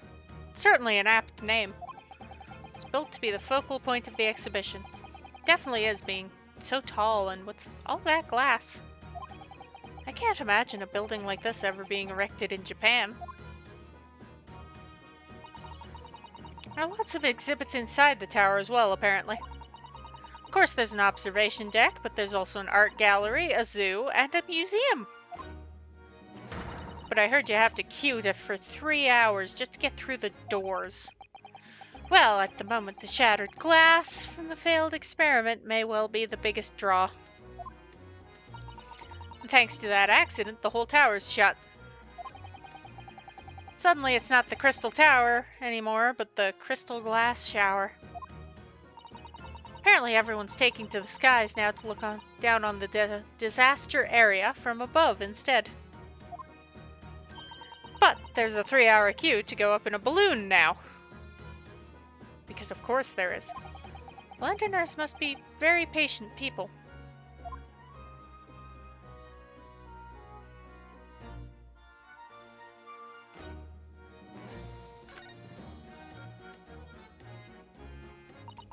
That's where the Cove ended up after his instant kinesis, or whatever they called it.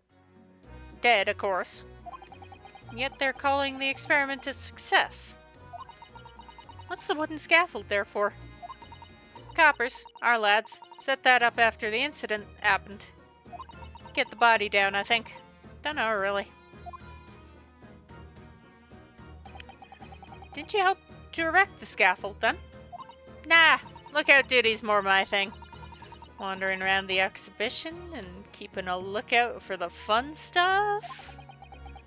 Mind Gregson doesn't hear you saying that, or he'll give you the boot. It's incredible, though, isn't it? I mean, could the victim really have bridged that gap by some sort of invisible kinesis?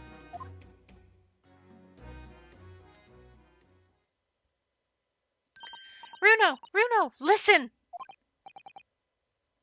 What? What is it? I've been thinking. Hurley might know something, mightn't he? About what? About Mr. Reaper! About what happened to Lord Van Zykes, you mean? Because it sounds like something very significant happened after he graduated from university. Something that completely changed his life. Maybe, but I have no idea where to find Mr. Sholmes at the moment. He's in the middle of some big case, isn't he? Here, this is what you need. What's this? Some kind of entrance ticket? Madam to Spells. Is this supposed to mean something to me? You don't know it? It's the most popular attraction in London at the moment. It's very close to Baker Street, actually. We could go now if you'd like. No, we don't have time for visiting attractions today, Iris. We have a big trial tomorrow. But that's where Hurley is. What? At this popular London attraction? Yes. How is it that you know where he is? Hurley told me. But he told me to keep it a secret from you, Runa. Madam to Spells. I don't see how it could be related to the case we're investigating here, but then... stranger things have happened. When they happen, Mr. Sholmes is usually right at the heart of them.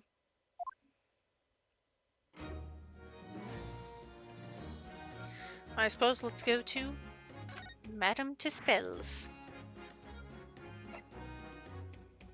A museum of interesting waxwork exhibits not far from Baker Street.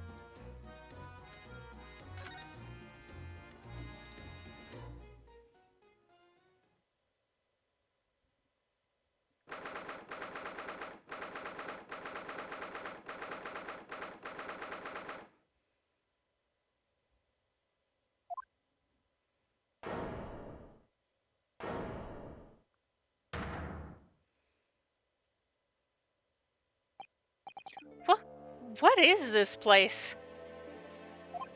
Look at all these terrifying scenes.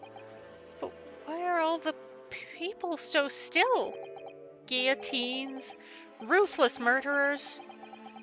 I know what I'll be dreaming about tonight. They're all wax models. They're amazingly realistic, aren't they? What do you think, Bruno? Shocked? What? Wax models? Ah! I read about dead bodies and wax once in a magazine about strange phenomena. Depending on how corpses are kept after death, parts of them can turn to wax, apparently. It's just called adipocere. Is that an actual thing? D-I-P-O-C-R-E.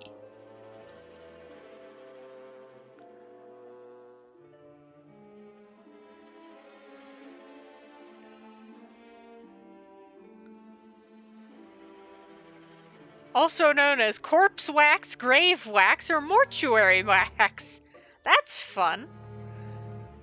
Wax-like substance formed by the anaerobic bacterial hydrolysis of fat in tissues, such as body fat in corpses. In its formation, putrefaction is replaced by a permanent firm cast of fatty tissues, internal organs, and the face.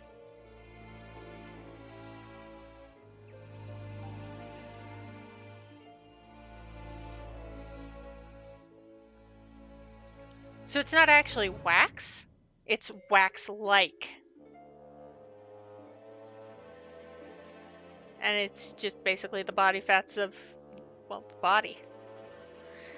Anyway, I rabbit holed myself. Stop talking about creepy things like that, Bruno. You're scaring me. Anyway, adipocere doesn't form readily, you know. Ah! Okay. Nope. So, that button. It's only in very specific. What now? I've just remembered something else I read in another magazine about strange phenomena. Stop reading magazines about strange phenomena. Apparently. There was an old lady, maybe a witch, who used to pour molten wax over corpses and put them on display. None of the exhibits in here are real. They're all entirely man-made replicas. They can't be! Do you really expect me to believe that? Just look at them! Oh. There's no way anybody could make models of people that are this realistic. I don't think that one is a model. On sort of the far left, I don't think that one's a model. I think Herlock's just a menace. And they're all such gruesome scenes. Wait.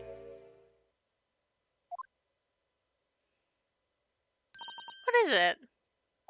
Oh, no. I must be seeing things.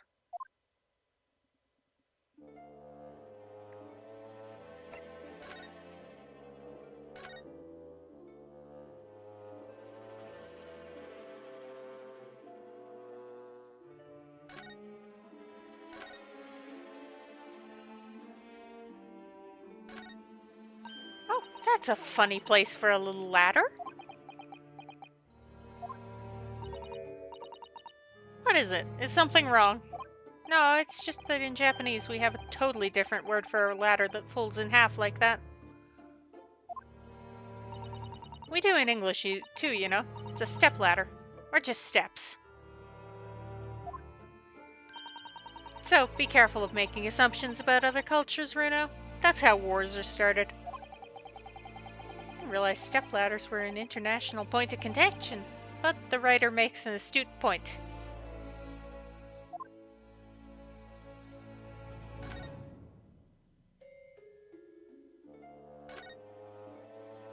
So what scene is this? Is this Elizabeth Bathory? Or whatever version of the name they're going to use. Is this some infamous murderer? Yes, called Jane the Ripper. All her victims were young women. I knew it! You can tell by the way she's holding that knife. Sure signs of a murderer. Well, yes. Ah! What's the matter, Bruno? I've worked it out. I know what she's doing.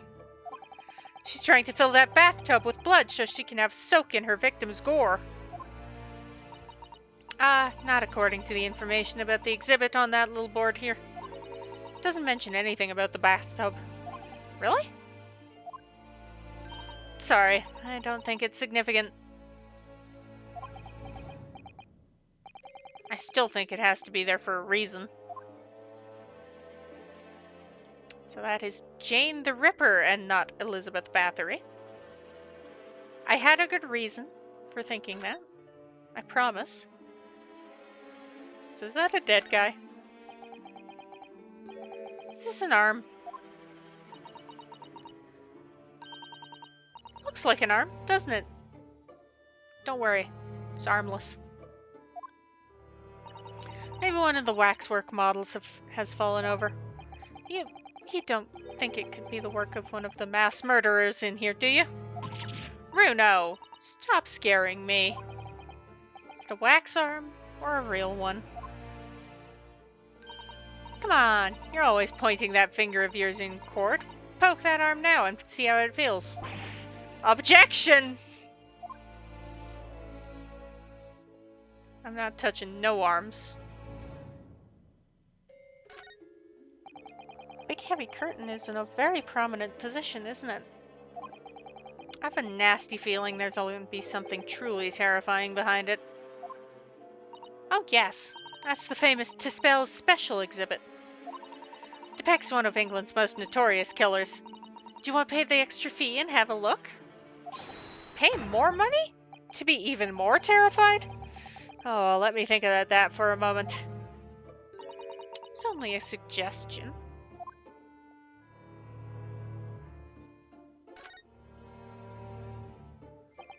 These models are so well made. Can't tell what's a waxwork and what's a real human. Or maybe all of the exhibits are real people. And when it's closing time and all the visitors have gone home, they suddenly start moving about. Just thinking about it makes me wish I was closing time already. I was on my way home.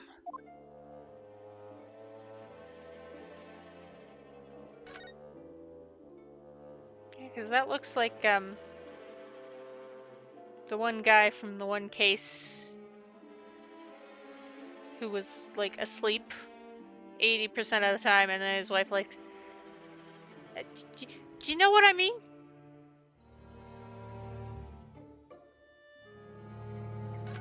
And that's Jack the Ripper? Is this an example of Western Sujigiri? Excuse me.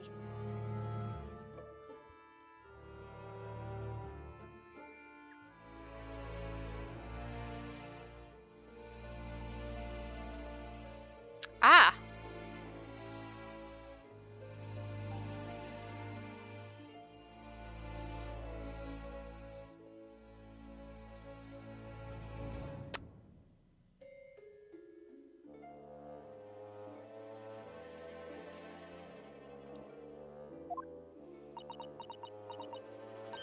I don't know what that is. You know, when an unscrupulous samurai randomly attacks a passerby to test his sword. I still don't know, no. But actually, a waxwork samurai would probably be hugely popular. Could you model it, do you think, Bruno? Doing that Sujigiri thing you mentioned? I will not be doing Sujigiri, no, I'm not going to kill someone. Well, I do have a sword, but I've no intention of testing how sharp it is on a human subject. For now, at least. I'm fairly sure trying to read the plaque will get me in a conversation with Herlock. Let's find out. It's the great detective, Mr. Herlock Sholmes. Mr. Sholmes has his own wax statue in here? Really? Well, he is world famous after all. It's an uncanny resemblance, isn't it? Makes my skin crawl to look at it. I know! But look, Runo, you can kick this Hurley and he doesn't move enough a muscle. Can't go around kicking the exhibits, Iris. Wait. I think that's a real Hurley. It just moved, I'm sure. And not just a little bit either. Really? Did it? And look closely. There are beads of sweat on the face of this waxwork model.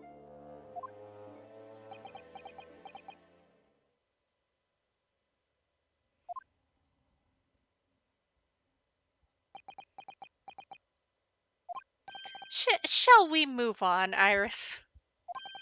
Over there, look, there's a great murder scene to enjoy. Much more appealing. Hold it! Hello. My dear fellow, I take exception to your recoiling in such a manner, as if you've seen something truly abhorrent. Mr. Sholmes. I knew it. Iris, what possessed you? Alright, she kicked him. I strictly forbade you from divulging my temporary waxwork secret to Mr. Naruhodo. Temporary waxwork? What do you mean? And that kick! Could you not have exercised a little more restraint? You winded me. But Runo has something he needs to ask you. Ah, a question.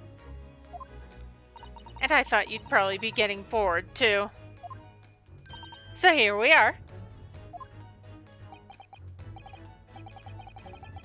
I can't deny your timing was impeccable. A mere 2 minutes more being stationary like that, and my great brain, upon which all my success has been built, would have turned to wax.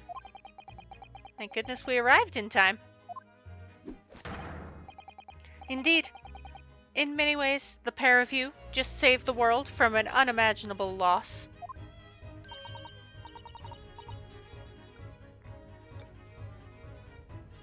Oh, Hurley, you like to talk nonsense, don't you? He could know something, it's true. About Lord Van Zykes, and what happened in the past to change him. Now that you're here, let's take our time. How can I be of assistance? For you're in luck. I'm suddenly quite taken with the idea of conversing. Oh, well, actually, I'm in quite a hurry. And if my eyes don't deceive me, I believe something is afoot within the walls of this very museum. A most fascinating case, if I'm not mistaken.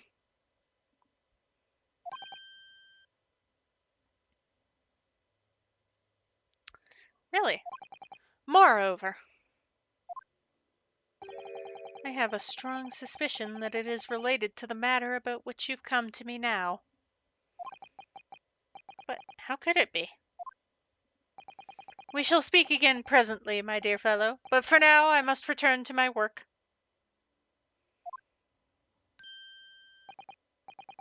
What, back to being a temporary waxwork exhibit? I can chat with you, though.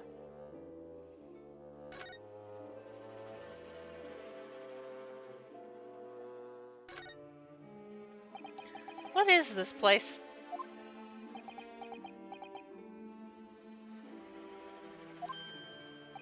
Madame Tuspels came from London came to London from France 3 years ago, I understand.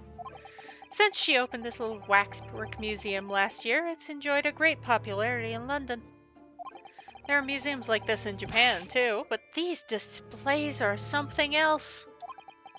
I mean, they aren't made from actual, real people, are they? The extreme realism of these waxwork models is a particular secret of the Tispels family, they say.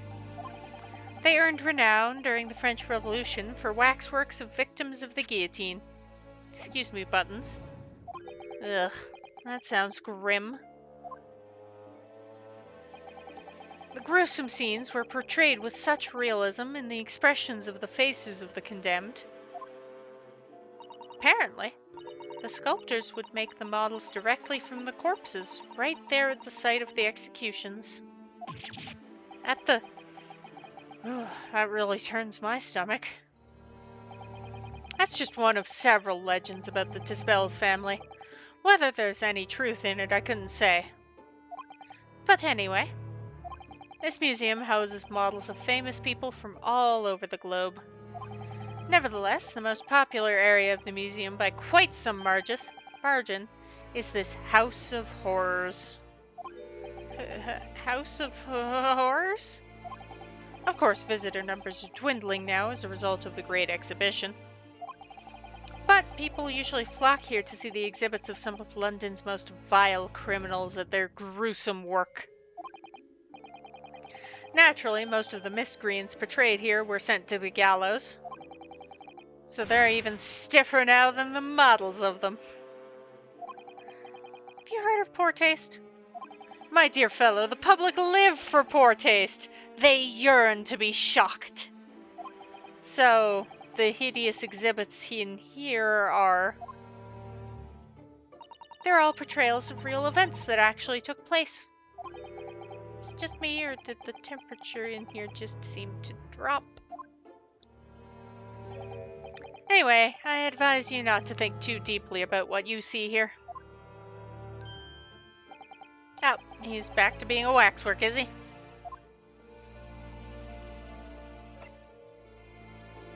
Why?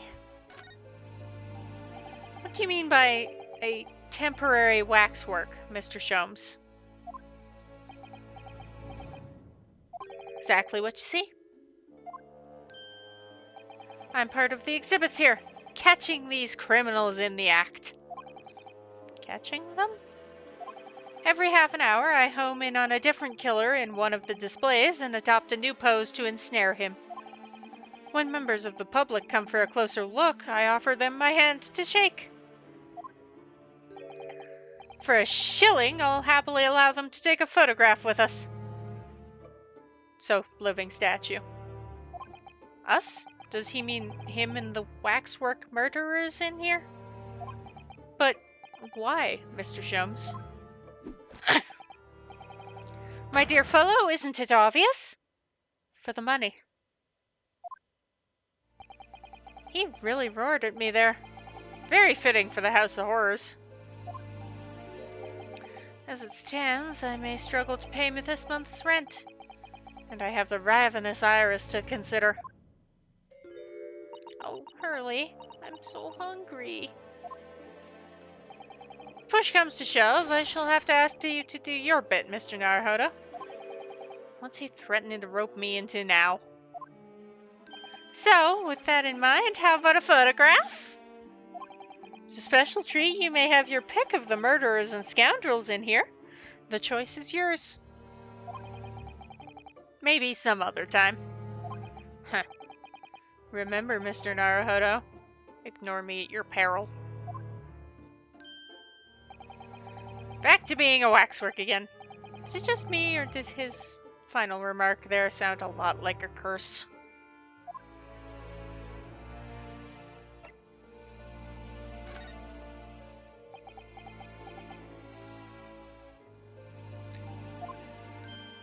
What you know?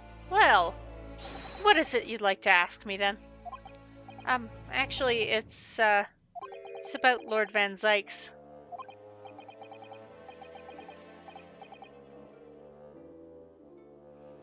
Ah, our friend Mr. Reaper. How did you find him? Well, I trust.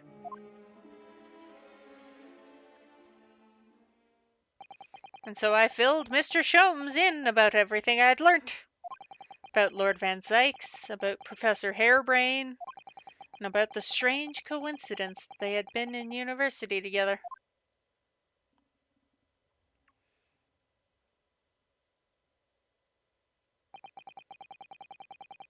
So I'm wondering, what was it that happened to make Lord Van Zykes such a different person? I was sure you'd know, Hurley. You said there was something going on here in this exhibit hall before, that something was afoot, and that you believed it was related to what I wanted to ask you about.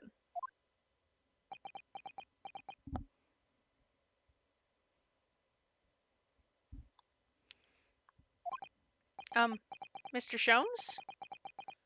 He suddenly clammed up.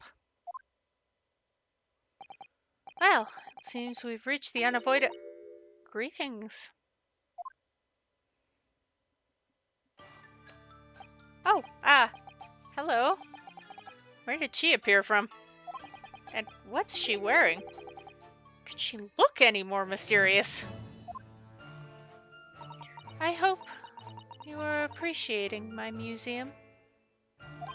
Sorry, have we... Mr. Sholmes, do you know this? Not again. My apologies. I am Esmeralda Tispels. This is my museum of waxwork. What? You're the Madame Tispels? Bien sûr. Although only 26 years young, I might add. Is that significant somehow? I'm a Madame in name only. It has a certain je ne sais quoi. Right. Firstly, I must apologize for my waxworks. Or rather, one waxwork in particular. I'll be Mr. Sholmes then. I was led to believe he was a great detective, but he seems unable to settle. Next time you move from your designated exhibit, there will be toil and trouble.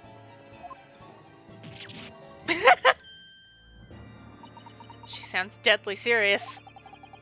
That's the problem. How am I supposed to ask Mr. Sholmes about Lord Van Zykes now? Let's not forget what Hurley said before, about something being afoot. Right here in the museum, I mean. Yes, I know, but... I'm so curious, I want to know what's happening here. Haven't we got enough on our plate already? Well, let's chat. The waxworks. Did you make all these waxworks, Madame Tispels? I did. I'm the third generation of waxwork artisans, you know. Gosh. It was my grandmother who began the tradition in my family. Her fortunes were checkered, living through the turbulent times of the French Revolution as she did. Though that is where she acquired the savoir-faire that leads to the astonishing lifelikeness. All these waxworks really do look like they're alive. In fact, they look more alive than Hurley. What you see, exhibited here, represents the most atrocious of London's criminals past. All the waxworks were created in the presence of real people on which they are modeled, in the hours immediately following their executions. That is the secret to the extraordinary lifelikeness. That sounds terrifying. All walks of life have similar challenges, I'm sure. To carry out one's trade par excellence, one must go to extraordinary lengths. My exhibits are a reflection of society. I create only that which the public wishes to see. Why couldn't the public have wished for something less horrifying? Do not fear. Sorry? This room is the only one in the museum with such a macabre theme. I do hope you'll explore. There are models of famous singers, actors, politicians. Something for every taste, I hope. It was Iris who dragged me straight in here, come to think of it. Sorry, perhaps I should have eased you into things. The Great Detective waxwork? What's the situation with, that? Ah, my temporary waxwork model. He approached me some days ago, you see, with a business proposal. Oh, what sort of proposal? My dear madam, what these sparse exhibits need is the addition of a world-famous great detective. Or words to that effect. Naturally, I am well aware that Mr. Sholmes is widely known in London as a talented detective. He's a great detective, actually. He's very specific about it. Yes, the creme de la creme. So I was keen to come to some arrangement with him, of course. But sadly, we were unable to agree terms. Let me guess. Someone wanted to charge an exorbitant price for his services. For a mere £500, I will dive into your cauldron of wax this very moment. Or words to that effect. Mr. Sholmes might have overdone it slightly with the sales pitch.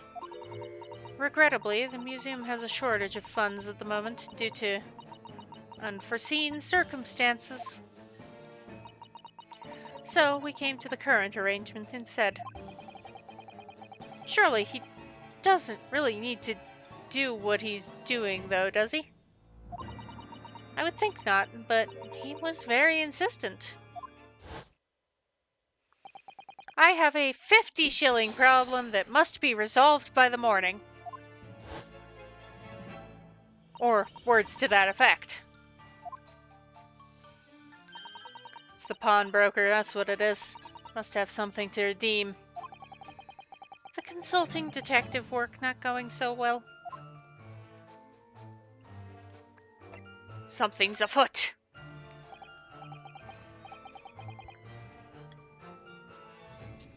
I wonder, could I ask you something? Bien sûr. I'm just curious, is anything going on in the museum at the moment? Some sort of incident, perhaps. I like her hat, by the way. Whoever suggested such a thing to you? Oh, well, it was your temporary waxwork over there who mentioned it to me a little... Oh! He's disappeared. A wax model is a work of art, not some tawdry object for trade. Ah! There you are! Leaving the exhibit again when you should be working? Do you wish to be melted down? My dear Madame Tispels, save your reprimands. There are more pressing concerns. The wax can wait. It's our ideas about your current problem we must throw into the melting pot instead.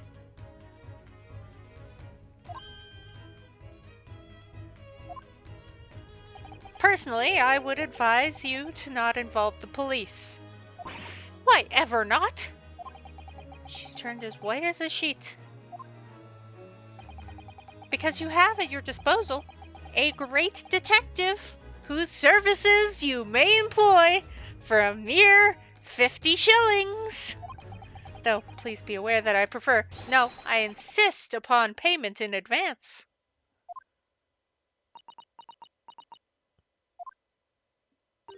Very well. Let us see if the great detective is able to live up to his name, shall we?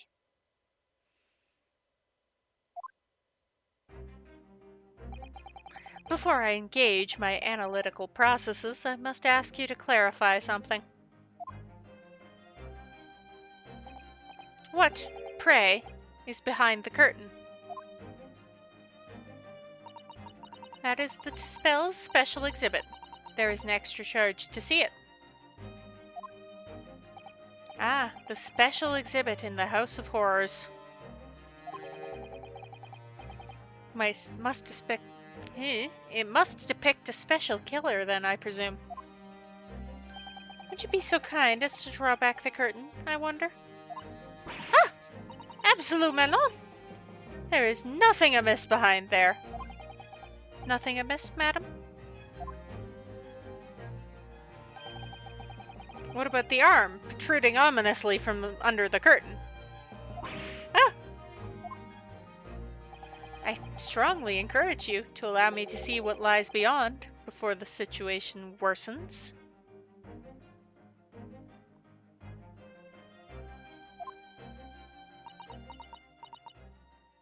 Yes, very well. I will draw back the curtains, but only a soupçon.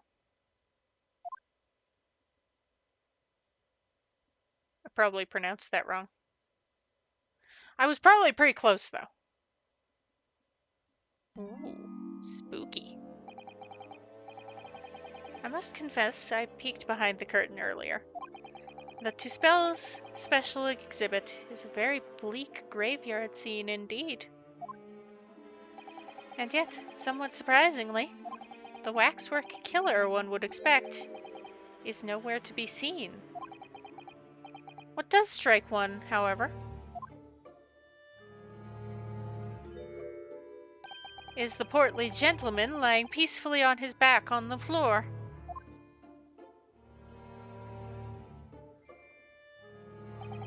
Well, then perhaps Mr. Sholmes, that man on the floor, is the ruthless killer himself? I'm afraid not, my dear fellow. He's a perfectly ordinary London gentleman. Not even a waxwork, in fact. What? As skillfully made as these waxworks are, they are always distinguishable from real humans. So, allow me to present my two conclusions. The first is that a sizable business transaction has been taking place in this special exhibit. Why would you say that? And the second is that the aforementioned transaction is linked to a serious crime. She looks as pale as candle wax. I don't understand. So, Madame Tuspels, as you've agreed to my fee, you shall now have the pleasure of seeing this famously great detective and temporary exhibit at work. The great deduction. The game is afoot. I'm gonna have to correct this, aren't I? Waxwork's fate. To begin with, we must ask ourselves, what exactly is afoot in this museum?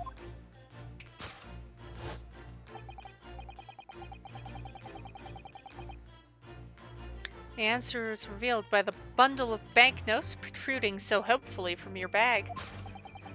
By, in my estimation, some £200? That is all my own money. So what does this large sum of money reveal?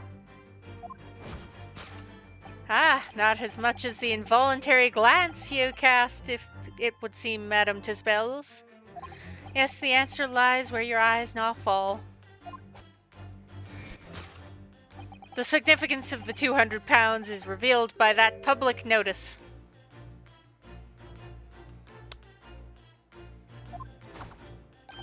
Waxwork for sale? Your business has hit hard times, it would seem.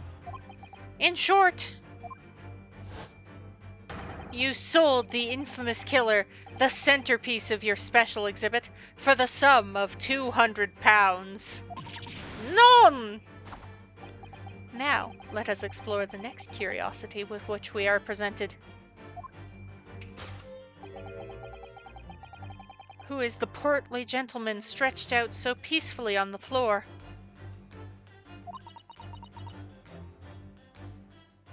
It would appear the man has suffered a severe shock, the cause of which is clearly known to you. Unfortunately, madame, keeping secrets does not appear to be your forte. What dealt the man such a shocking blow was, of course, the 200 pounds. It would appear you twisted this gentleman around your little finger most effectively. What are you suggesting?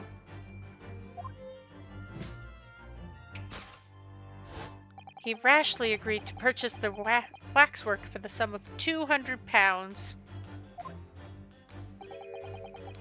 Only when he came to hand the money over did it occur to him what an extortionate amount he was paying. But the money was no longer in his hands. And the result? The scene we see before us. He collapsed in shock.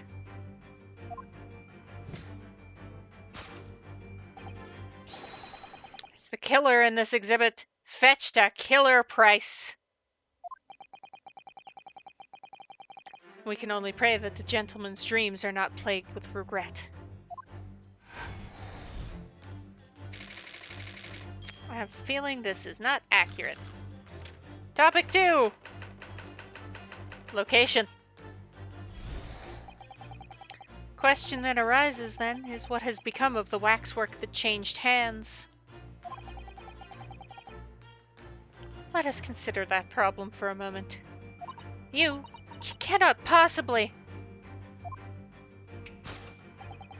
What immediately strikes me about this conundrum is the young man standing over there. Who is this fellow? To find the answer, we need only observe his neckerchief. Such as is worn by policemen as a secret sign to fellow members of the force that a crime is being perpetrated. This young man is an undercover policeman, currently investigating this museum. I know him well, in fact. It's Sergeant John Clay. What are you talking about? Man's quite a celebrity. He received triple accolades at last year's policing awards. But next, we turn our attention to the old man sat before him with the particularly unsightly visage. Been watching closely, and it hasn't moved a muscle. Almost, in fact, as if he were a waxwork. Okay, so that can't be Rolly. Because Rolly isn't... I remembered the name, by the way. Huh, but you...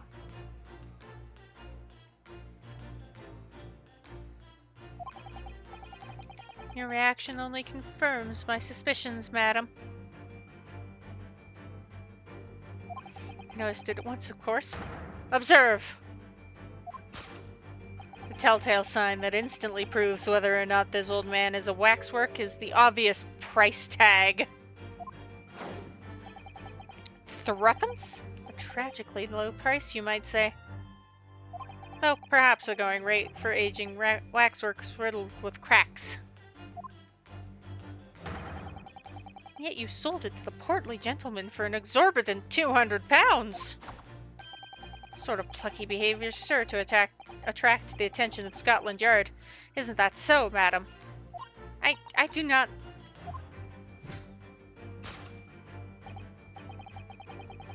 Yes, the waxwork you sold has already been seized by the police and remains in their custody as we speak.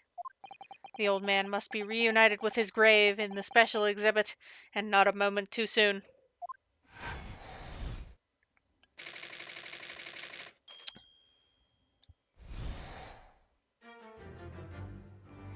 Thus concludes Herlock Sholmes' great deduction of this horrifying puzzle.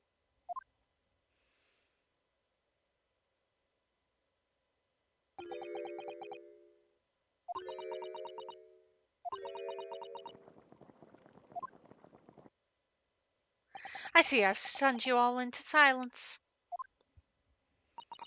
You have, Hurley. You have. And you've obviously upset this young lady in the process. Her cauldron looks awfully hot. If I could just bring up one point, Mr. Sholmes. Ah, the notorious Naruhodo 1 point! I'm all ears, my dear fellow. According to your deduction, then, the special exhibit featured this old policeman. So, that would mean that he's the particularly ruthless murderer, wouldn't it? The killer policeman, Ottermole. Sorry? Was a mysterious series of murders that rattled the capital only last year. Police rushed to the scene every time, only to find the culprit had disappeared into the ether.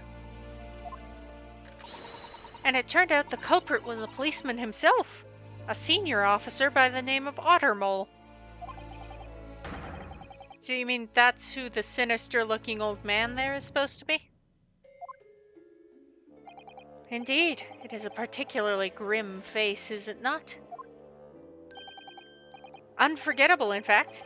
Yes, I remember that odious countenance only too well. But is £200 a lot of money for a wax model? It would be enough to afford one of the latest steam carriages, if that puts things in perspective. So it's quite a lot, then. Is there anything else you wish to add before I melt you down? That bubbling wax is looking more and more ominous. The smell of all that molten wax is starting to worry me. Mr. Sholmes did more or less just accuse her to her face, so I think I might have to call on your assistance here, Iris, if that's alright. To make some minor corrections to the great detective's great deductions. Of course it's alright. We'll soon set things straight. Well, let's get started then, shall we? Before Madame Tuspels vents her anger. Just what I was waiting to hear, my dear fellow. So, Madame Tuspels, in accordance with our other agreement, you shall now have the pleasure of seeing this famously great detective and temporary exhibit at work. Course correction. Hold it.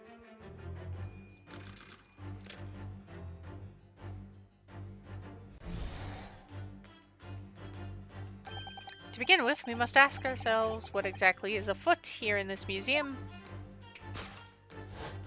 The answer is revealed by the bundle of banknotes protruding so helpfully. Some £200. It's all my own money. What does this large sum of money reveal?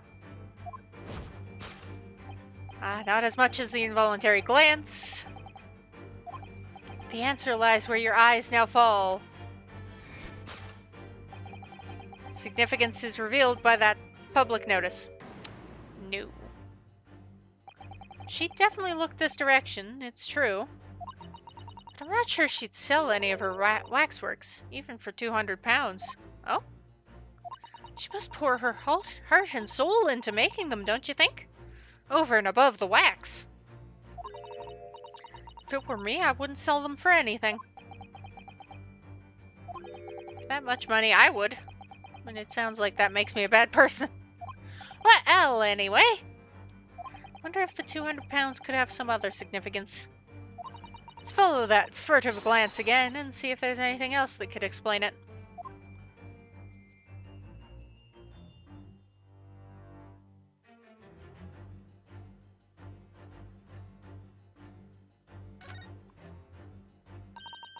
What's that note doing pinned on the wall there?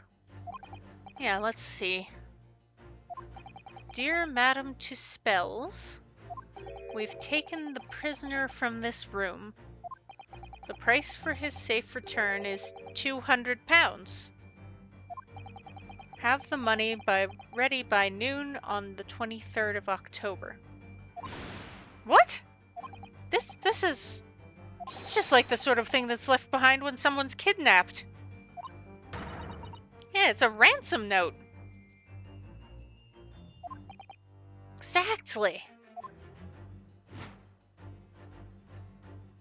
Well, that's, significance of the 200 pounds is revealed by the ransom note.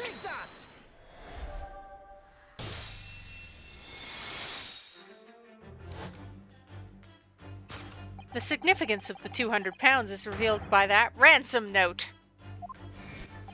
Quite so, and we must congratulate these criminals on their inventiveness, abducting a waxwork. 200 pounds is no small ransom fee, yet you two clearly intend to pay it. The model in question has special importance, so I put together all the money I have. In summary then, the 200 pounds you have in your handbag is ransom money. Now let us explore the next curiosity with which we are presented.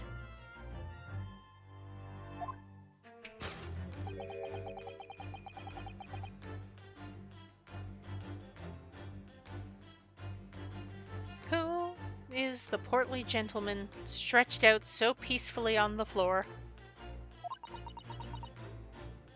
It would appear the man has suffered a severe shock, cause of which is clearly known to you. Unfortunately, madame, keeping secrets does not appear to be your forte. What dealt the man this shocking blow was, of course, the 200 pounds. No. So if the waxwork was kidnapped, where does this leave us in terms of who this man is? Could just ask him when he comes round. I think the point of this exercise is to understand the beauty of the deduction process, Iris. Yeah, you're right. Hurley's trying so hard. We mustn't let him down. Well, there's little doubt he suffered a shock. That much seems clear. But in that case, what's Madame Tispel's trying to hide? Let's have a closer look around. Rotate, rotate. The hell is this?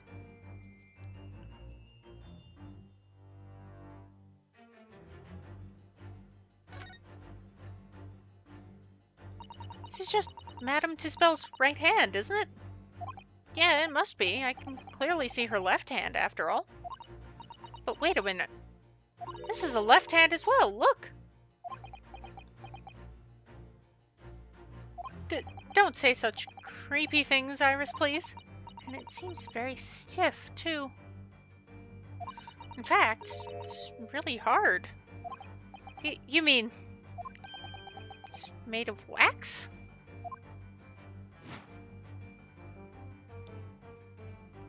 That would probably be shocking.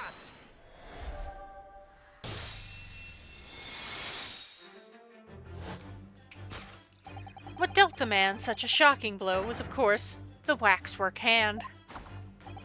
Indeed, with a solid waxwork limb, one could deliver a very substantial blow. How could you... The hand protruding from the bottom of your cape. It ought to be a right hand, but closer inspection reveals that it's in fact a left hand. And somewhat masculine as well. In other words, it does not belong to you, madam. It's the hand of a waxwork model.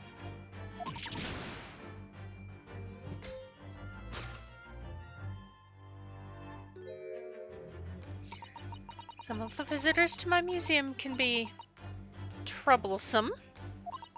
They meddle with the exhibits and cause damage. So you mean that arm... Yes, this gentleman saw fit to try to remove it as a souvenir. No small keepsake. Keepsake. Taking a whole branch of a cherry tree when you go to view the blossoms. I'm afraid I had to teach the man a lesson.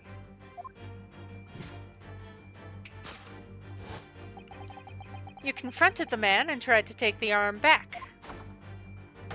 And the result? The scene we see before us. He was knocked unconscious. A point we may need to revisit later, but for the time being, we have our conclusion. Yes, the killer in this special exhibit has been kidnapped.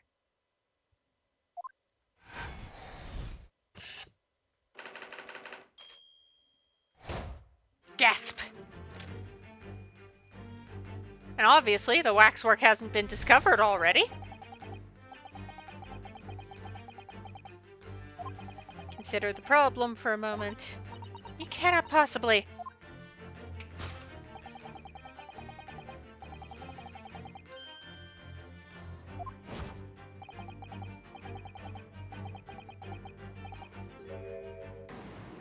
Not neckerchief.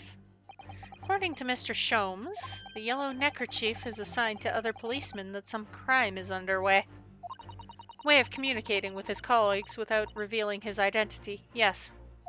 It's a secret that's closely guarded by Scotland Yard. That Mr. Sholmes didn't hesitate to give away. Well, uncovering secrets isn't any true detective's nature, of course. Right. Anyway, judging from Madame Tuspel's reaction to Mr. Sholmes' deduction, I think perhaps we might not have identified the man quite correctly.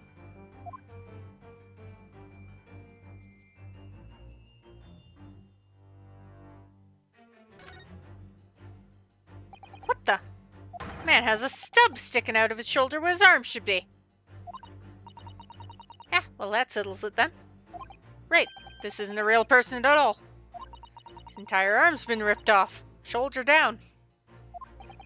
His arm's been... ties in with what we just found out. Take that! Shoulder stub.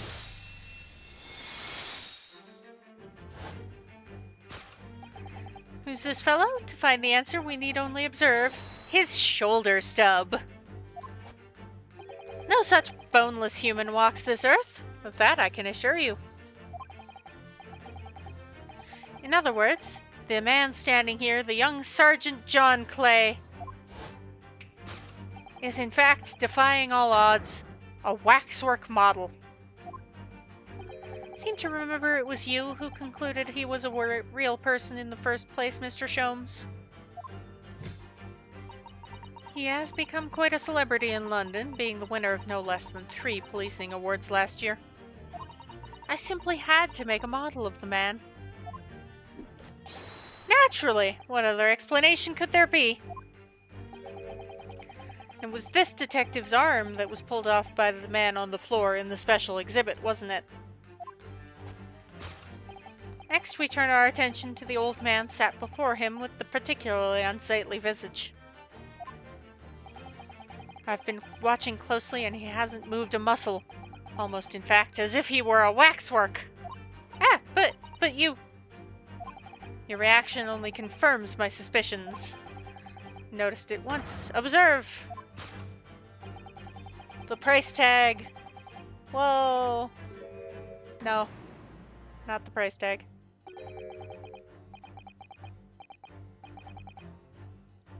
Killer policeman called Ottermole, was it? Was he well known? It was all over the papers last year, but I can't say I know what he looks like. It's a very low price, though. Threepence isn't much money. Only enough for a few measly hours of gas in Mr. Garrideb's delightful lodgings, in fact. So this is the special killer taken from the special exhibit, is it? The waxwork that somebody stole from the museum and tried to ransom for £200? Is this crusty old killer policeman Ottermole? Really? Perhaps we should have a good look around again and see if another idea crops up. Oh. He's got his legs going. Take that!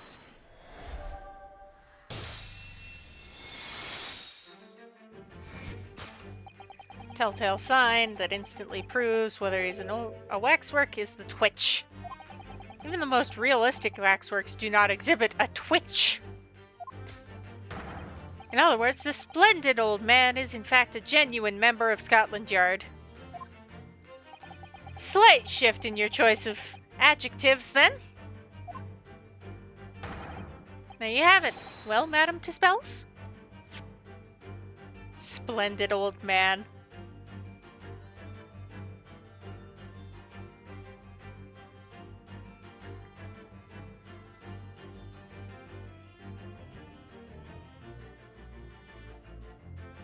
Yeah, the slight change in adjectives was to splendid. Well, what? It was me who contacted the police and demanded that someone come in the first place. He's clearly fatigued. Sound asleep. But then, what's this tag about showing a price of 3 pence? No doubt the price tag of the muffler, which the old Bobby purchased recently at a local market. And I presume you've observed the scarf tied around his arm. Does that not strike you, Mr. Naruhodo? Yes, the secret sign used by detectives to show that some current criminal activity is currently underway. Of course, because, as you know, there has been just such criminal activity happening here. As you deduced from the very beginning, Detective. So it would seem we finally arrive at the truth.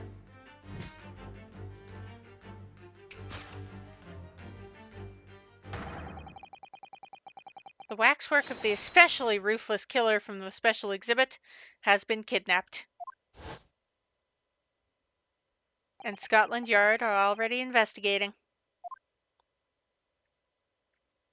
But the model's whereabouts remain a mystery. Thus concludes Herlock Sholmes' great deduction of this horrifying puzzle.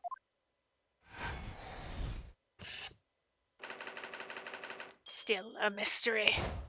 Ooh, spooky.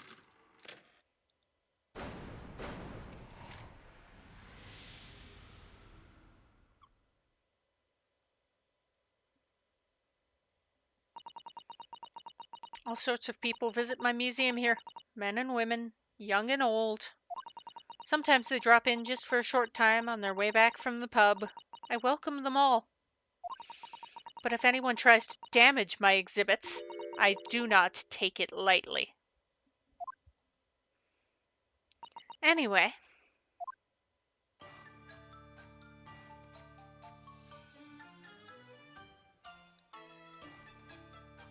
Your great deduction was even more enchanting than I had been led to believe.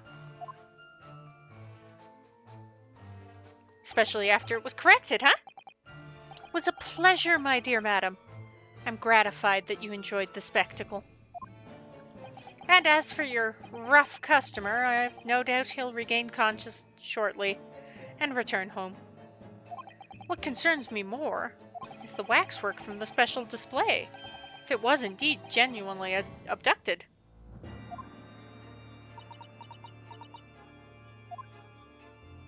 Yes, tragically, it was.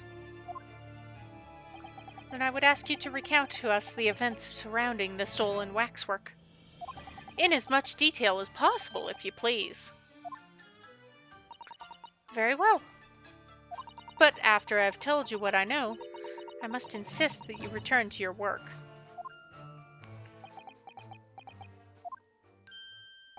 The talents of a great detective could be put to better use, I feel, but as you wish.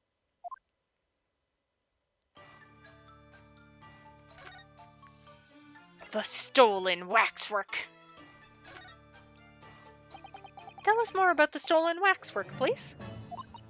It was some days ago now, when I came in here one morning. I immediately noticed that a waxwork was missing from the special exhibit here. It is your most prominent display, so that's why the curtains were closed. And I found the ransom note in its place. Culprit must have broken in during the night and taken it then.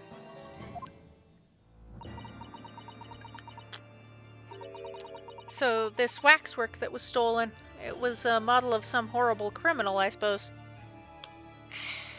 Sorry, my glasses are digging into my...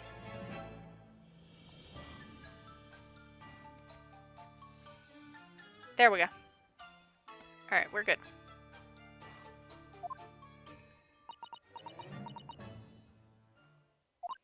Of a particularly horrible criminal, in fact. The killer who left a more profound scar on society than any other, I would say.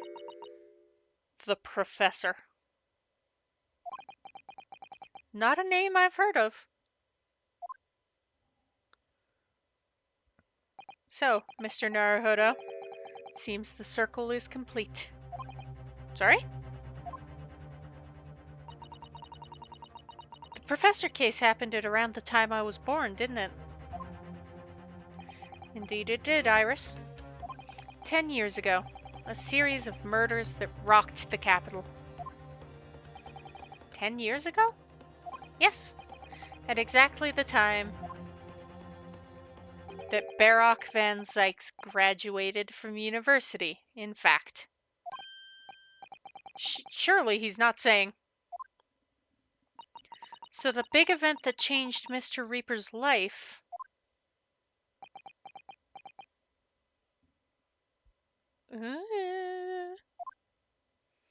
As you've surmised, it was the Professor case. Who was this Professor, then?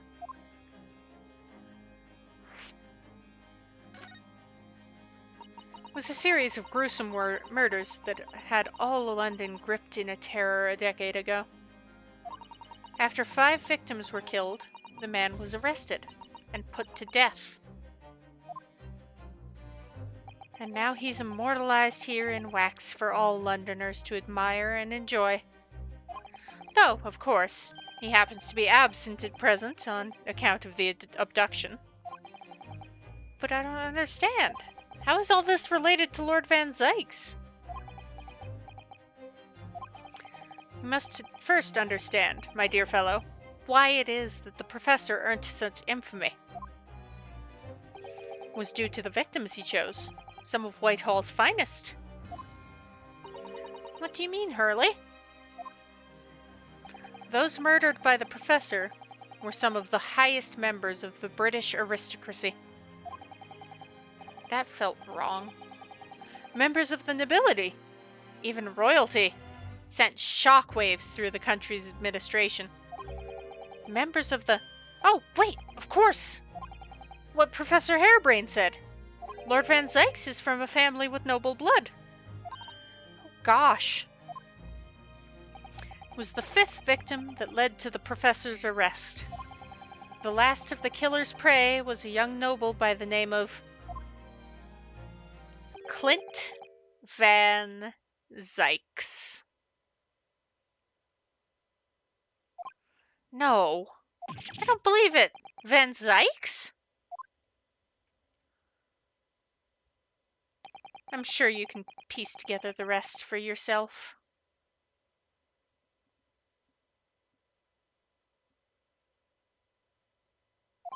In the wake of his older brother's murder, the young Barak pursued a career as a prosecutor, and eventually became the Reaper we know today. I had no idea Lord Van Zykes had such a tragic past. Well, I'm afraid that's all I can say on the matter, for the time being at least. After all, I have work to do. As a waxwork exhibit.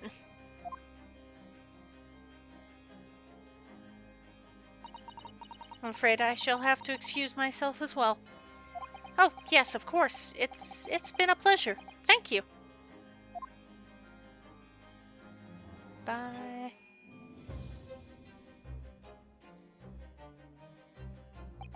Well, none of the predicted scenarios I've been analyzing involved you coming to visit me here.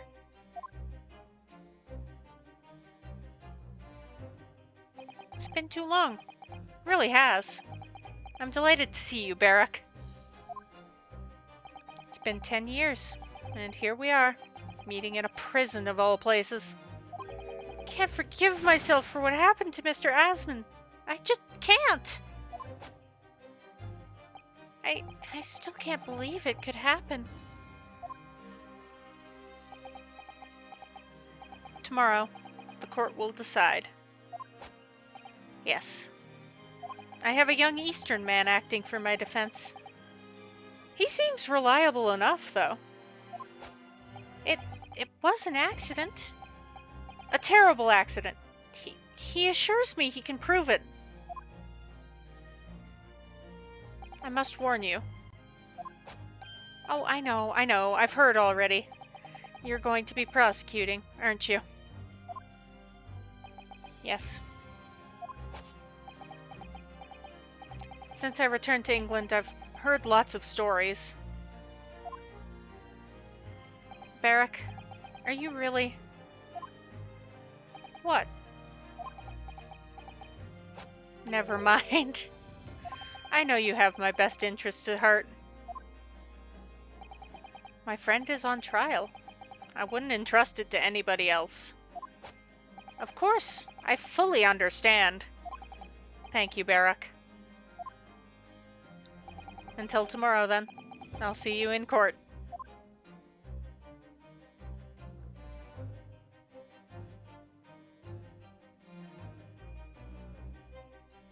To be continued.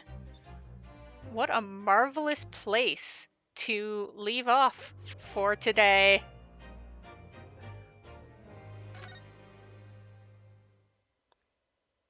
Made it all the way through the first section of that. All right.